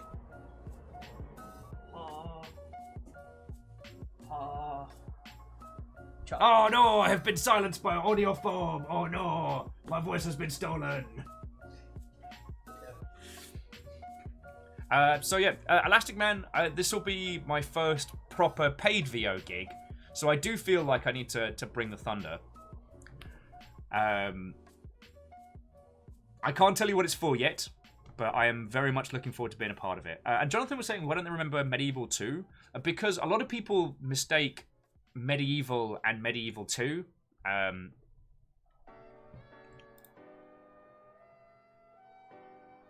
feeling like, that reminds me, some volunteer VO I promised to record. You should do that. Yeah, you should get on that. I still need to get the next round of Tales from City 17 in the can. Who knows, maybe I'll bang that out the park tonight as well. And Elastic Man, how are you doing? I am currently besotted with Spelunky 2.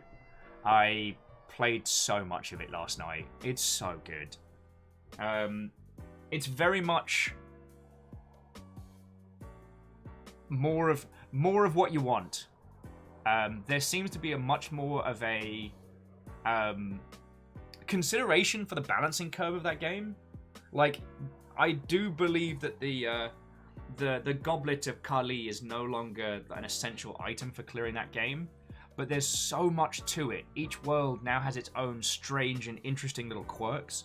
It doesn't feel as much like the Panic roguelike as it was. It feels like there's a lot more to get stuck into. Oh no! Oh, Elastic Man says, they're great. Not been in since we played Umurangi Generation. Broke the leg. Recovering from said broken leg. I'm so sorry. I hope your leg's healing good. Yeah, Elastic Man, I don't know if you saw, they added freehand graffiti to Umurangi Generation. Now, I wouldn't want to put this on the dev because it would be a huge pain. But there's a part of me that now that they've added graffiti, I want multiplayer so that I can have a bunch of people like spray painting stuff together and I can take like cool photos.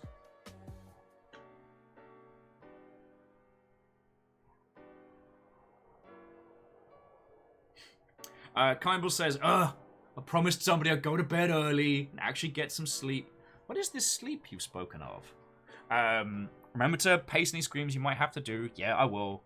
I've only got to get some lines in the can tonight, and they're none of the more they're more of the snappy lines and the super emotive lines.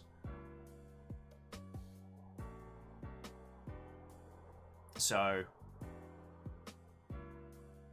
Jonathan Pope saying all this dev talk makes me sad I couldn't continue 3D modeling. I mean, it's something you can come back to. Like, you know, it's not like, you know, learning a language. You haven't lost those skills. Plus, if the hype for Unreal Engine 5 is to be believed, Unreal Engine 5 will handle your low polys. So once that's more commonplace, you'll be able to just make a model and then import it and let the engine handle all of the boring shite. And Favor6, I won't forget the ah-ha-ha-ha line. Fire Lizard was just saying, Umurangi Generation broke me. It's so good. It's so good. Though, if you want to have a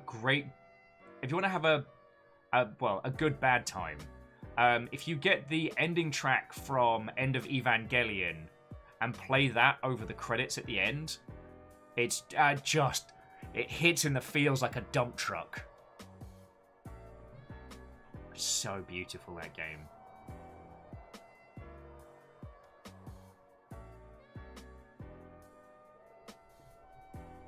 And yeah, like Elastic Man, freehand graffiti adding to that would allow for some really interesting stuff. I'm not a great artist, but the idea of allowing other people into a space to draw stuff, like, I probably wouldn't do it as a stream because, let's be honest, the TTP of that is near instant, but as a thing for creating beautiful art within games, a friend of mine did this incredible thing a while back, which was landscape studies through Minecraft. And what she'd do is she'd start up a new Minecraft world, and she'd just go on an adventure. She'd find an area set up, and then just paint the landscape as she saw it. And she said it was a real good, like, training and practice thing. I'd love to do the same thing with Umurangi Generation. Oh God, a horrifying concept. Well, your belly button lint. Not sure if that's the personification of aforementioned lint, or if that's just a horrendous moniker that someone has taken, but regardless, thank you kindly for the follow.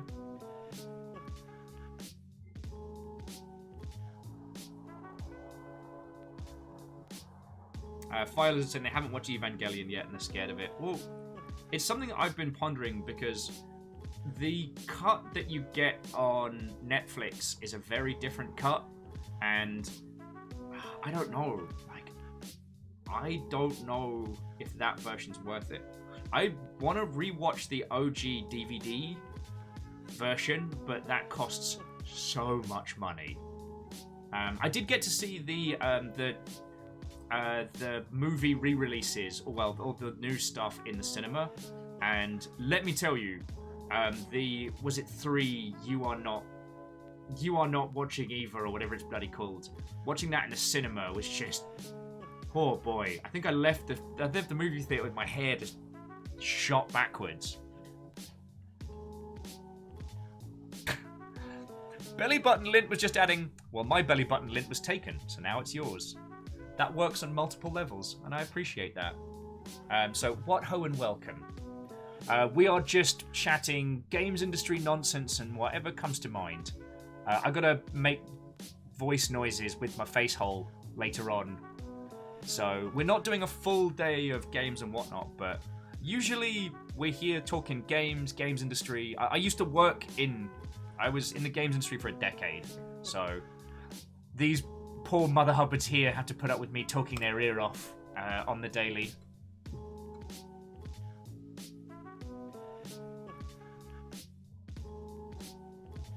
Number says they didn't really like the third movie. I don't know if narratively I liked it, but as a visual spectacle of animation, like I practically unhinged my jaw from it falling. And I don't know, as I get older, I appreciate more of what at least the movies of Evangelion were doing. The fact that End of Evangelion is basically just a beautifully animated middle finger just blows my tiny mind. Like a creative project that actively flips the bird to its fan base. Not to its audience, but to its fan base. And then still was successful. I won't spoil End of Evangelion if you ever get the chance to watch it or at least study it. But there is a scene in End of Evangelion which is a montage of all the hate and death threats the studio got sent after the end of the TV show. Like, the film is referencing the fans directly. Not like with subtle subtext or anything like that. It's like, no. These are all the things you sent to us telling us that we should go die because you didn't like the ending of our show. And I'm like, feck. Can you imagine if a games company included a scene of all the death threats they got during development? Like, wow.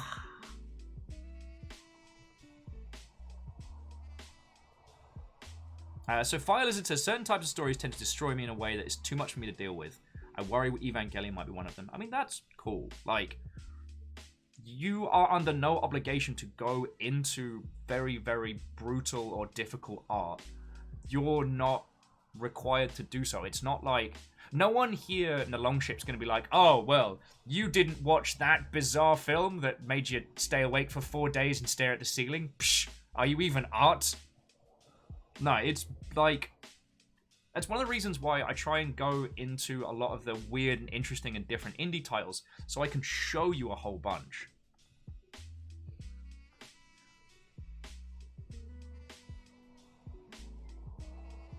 Favor 6 says, EA could make a whole game of such hate mail. But and Jonathan Butsope says, oof, I wonder how Andromeda devs fared. Well, right?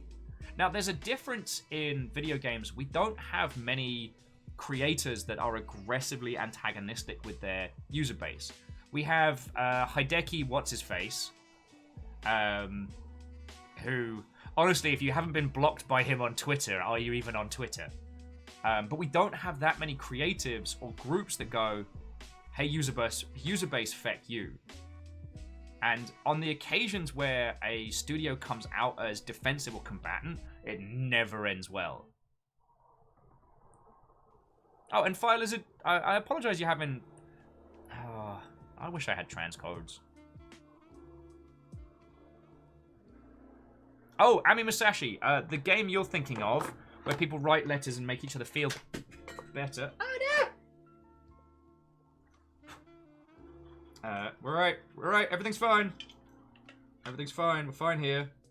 Everything's fine, how are you?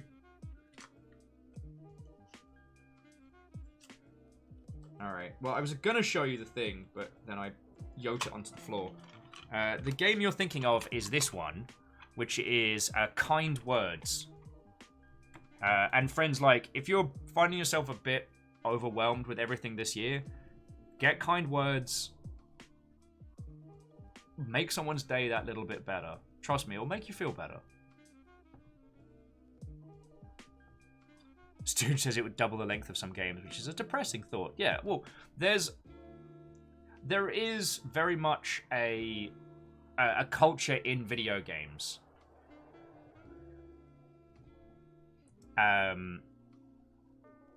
Oh, Ray says they still remember when Derek Smart would name search and bust into forum threads mentioned in. Yeah.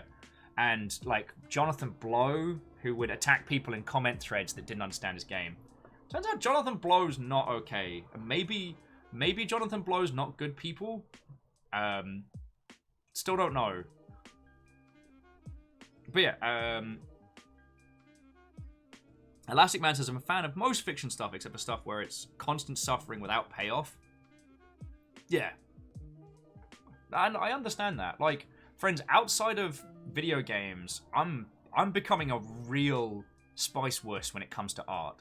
Like, I am not watching things that really challenge me. I'm not watching things that take me into places that I'm not ready for. I'm watching a lot of the same stuff over. And I ain't gonna judge anyone else for doing the same.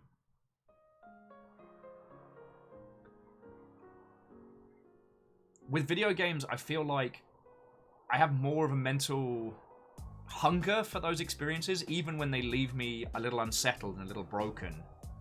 And I figured that's something I can do. Like, I can go into these experiences and come out and tell you the lessons learned, the things that are worth it. And you don't have to put yourself in kind of like an emotional state of distress. I mean, hell, you lot keep me alive, so I can basically be like an emotional canary, right? But yeah, going back to the end of Evangelion thing, like, creating a massive masterwork. It's basically like if the next Mass Effect game was directly addressing the fan hate from Mass Effect Andromeda, and not only addressing that from an art standpoint, like, you know, representation of the insert character, but also referencing the threats, the criticism, the feedback. Like, feckin' yo, that would be ballsy as heck. And the thing is, I don't think we'd see that. I think that the user backlash would be such that people wouldn't buy it because it attacks them. Or a sacrificial lamb of emotion. Stooge, I'd like to put that quote on my business card, if I may. And thank you for the 200 bits, dude. Dune says, speaking of emotional distress, do you have any idea when Spiritfarer will be back on the schedule? I don't. But if it's not in next month, it'll be month after. The reason I decided not to jump into Spiritfarer is it's a long game and a lot of you are playing it. And when we do that, I want to do that journey together as a group, you know?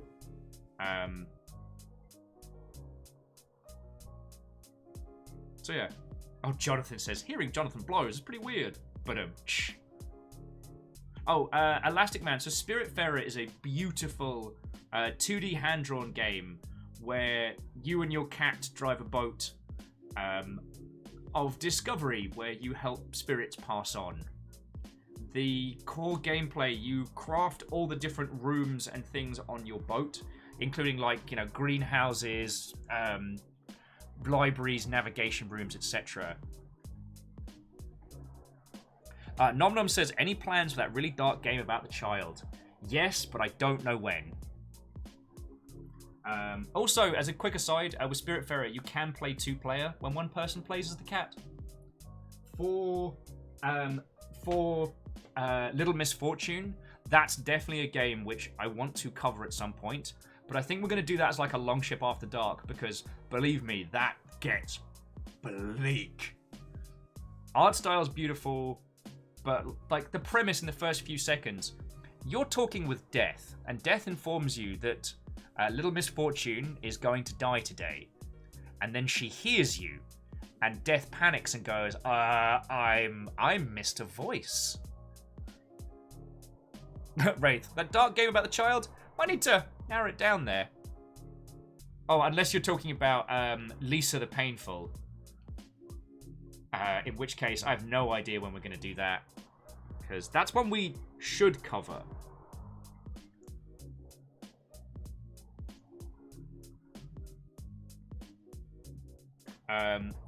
Jonathan says, can you answer what the cat does besides being co-op? Lecter couldn't answer. I mean, it's a cat. It's there to distract, infuriate, and be hecking adorable. Oh, but Nom Nom did mean Little Misfortune.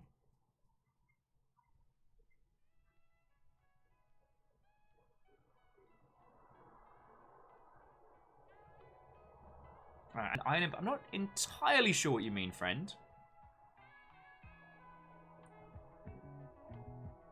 So, but the reason why I do think that it's important to look at these games that go into the pitch black of like the emotional experience is because there's an empathy to be learned from going into those spaces and how to handle them, and those experiences aren't without value. Even if you're creating just a shooty gunbang game or a platformer or a feckin' CCG, there are lessons to be learned from going into these titles, the way in which they tell their stories and what they're trying to say. Oh, and Einem, no worry. Oh, I missed your comment before. Sorry. Oh no, just Einem, because Einem and I have talked about this. Einem enjoys very, very intense works. So like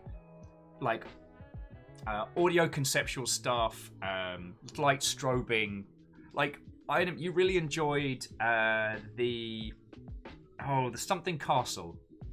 Not the Crystal Castle, that's a kid's game.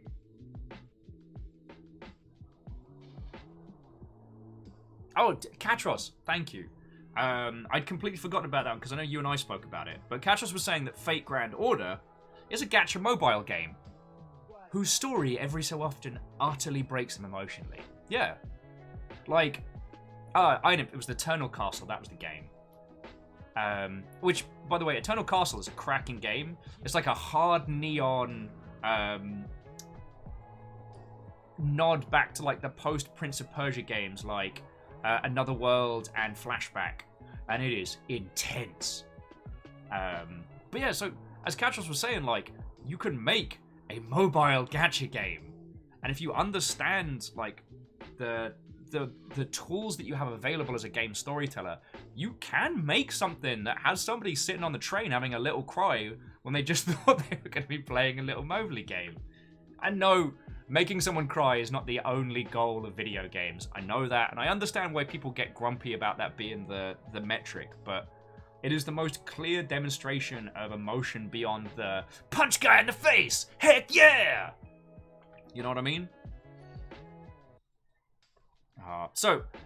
Dear friends, I need to start putting up some sound foam and looking at my lines and getting my sorry ass together. So I want to thank you for a lovely couple hours of chatting. You all have been far too lovely, especially after yesterday's bombastic run. And I tell you what, if everything gets cleared up and sorted and I've got more energy in the tank, we'll do some late night hangouts or something. We'll do something. I am eating homemade pizza. Well, that's not fair. That's not even fair in the slightest, Numbers. Numbers, thank you kindly for the 200 bits. Oh, and I've done home booth recording before. Yeah, Numbers, thank you for the bits, friend. It's like, hey, do you like pizza? So look, friends, thank you all for a wonderful, wonderful little afternoon. I've got coffee in my system. We've had some wonderful chats. Tomorrow we're going to be playing Epic Tavern, and the devs have actually sent me some keys to give away. So if you want to check out tomorrow's story game, it's one of the games we covered on the IGDA showcase. There will be games to pick up. Elastic Man, thank you for stopping in as well. I hope we get to see you all some more. Martin was like, maybe give Darren a shout again. Seemed to have some good tips on it. He turned his wardrobe into a VO booth. I could probably do the same. Maybe if I end up doing this more than once. Oh, looking good. Fancy. That's some fancy shit right there. Oh. Hello. Yeah, perfect. There's no way. Yeah. Teeny tiny soundbox. I made you a soundbox. Last time I had to do proper VO from home, I was under the duvet, like with there. I basically Dutch ovened myself to like absorb the sound. It's the audio police. Yeah. Elastic Man says, break a leg. Break a leg means break a leg. Just break someone else's. Yeah, Elastic Man's actually recovering from a broken leg, so I'm No! like... oh, and Amy says, hey Fiona! Hi. And yes, Amy, I'm gonna have some food, have some water, give my voice a break before we kick in. Yeah, friends, today has been lovely. I need some chipper. Give me something nice and upbeat before we bring this to a close. Because I do need to do credits because you lot are feckin' lovely.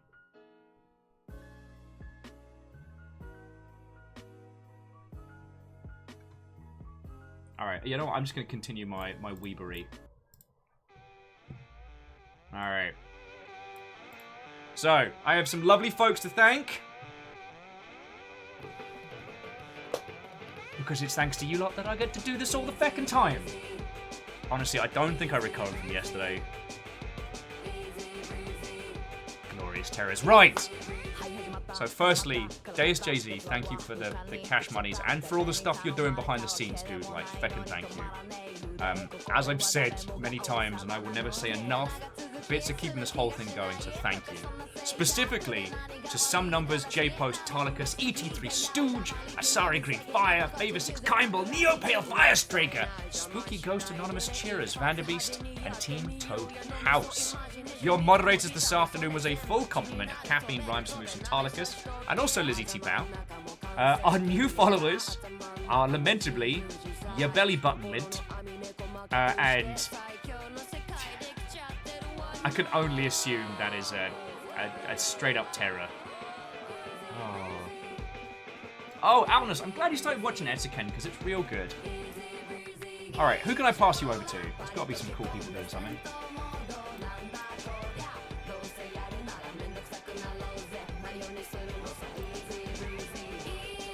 Oh heck, Aperios is playing. Aperios is doing a thing. Let's go hang out with English John. Oh.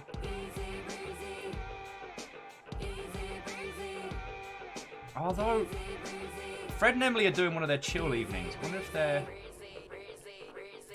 Because I haven't had a chance to raid into them in ages. Yeah, you know what? I mean, don't get me wrong. Alright, we'll go hang out with the Jedi Masters of streaming. Fred and Emily were the ones that taught me how to do and streams, like from way back in the day. So let's pop on in there, hang out with the people that showed me the way.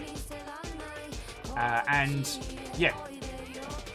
Keep an eye on the Discord, dear friends. If we do an impromptu stream later on today, I will let you know. Otherwise, I will see you tomorrow for Epic Tavern at the usual times. Or, well, if you want to know what the usual times that Dan and Doobly do. I am just talking nonsense at this point, aren't I? I have to make voice noises.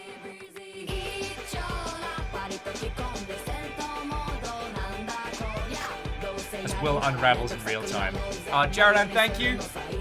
Love to yourself, and you and yours, dear friend, you and yours.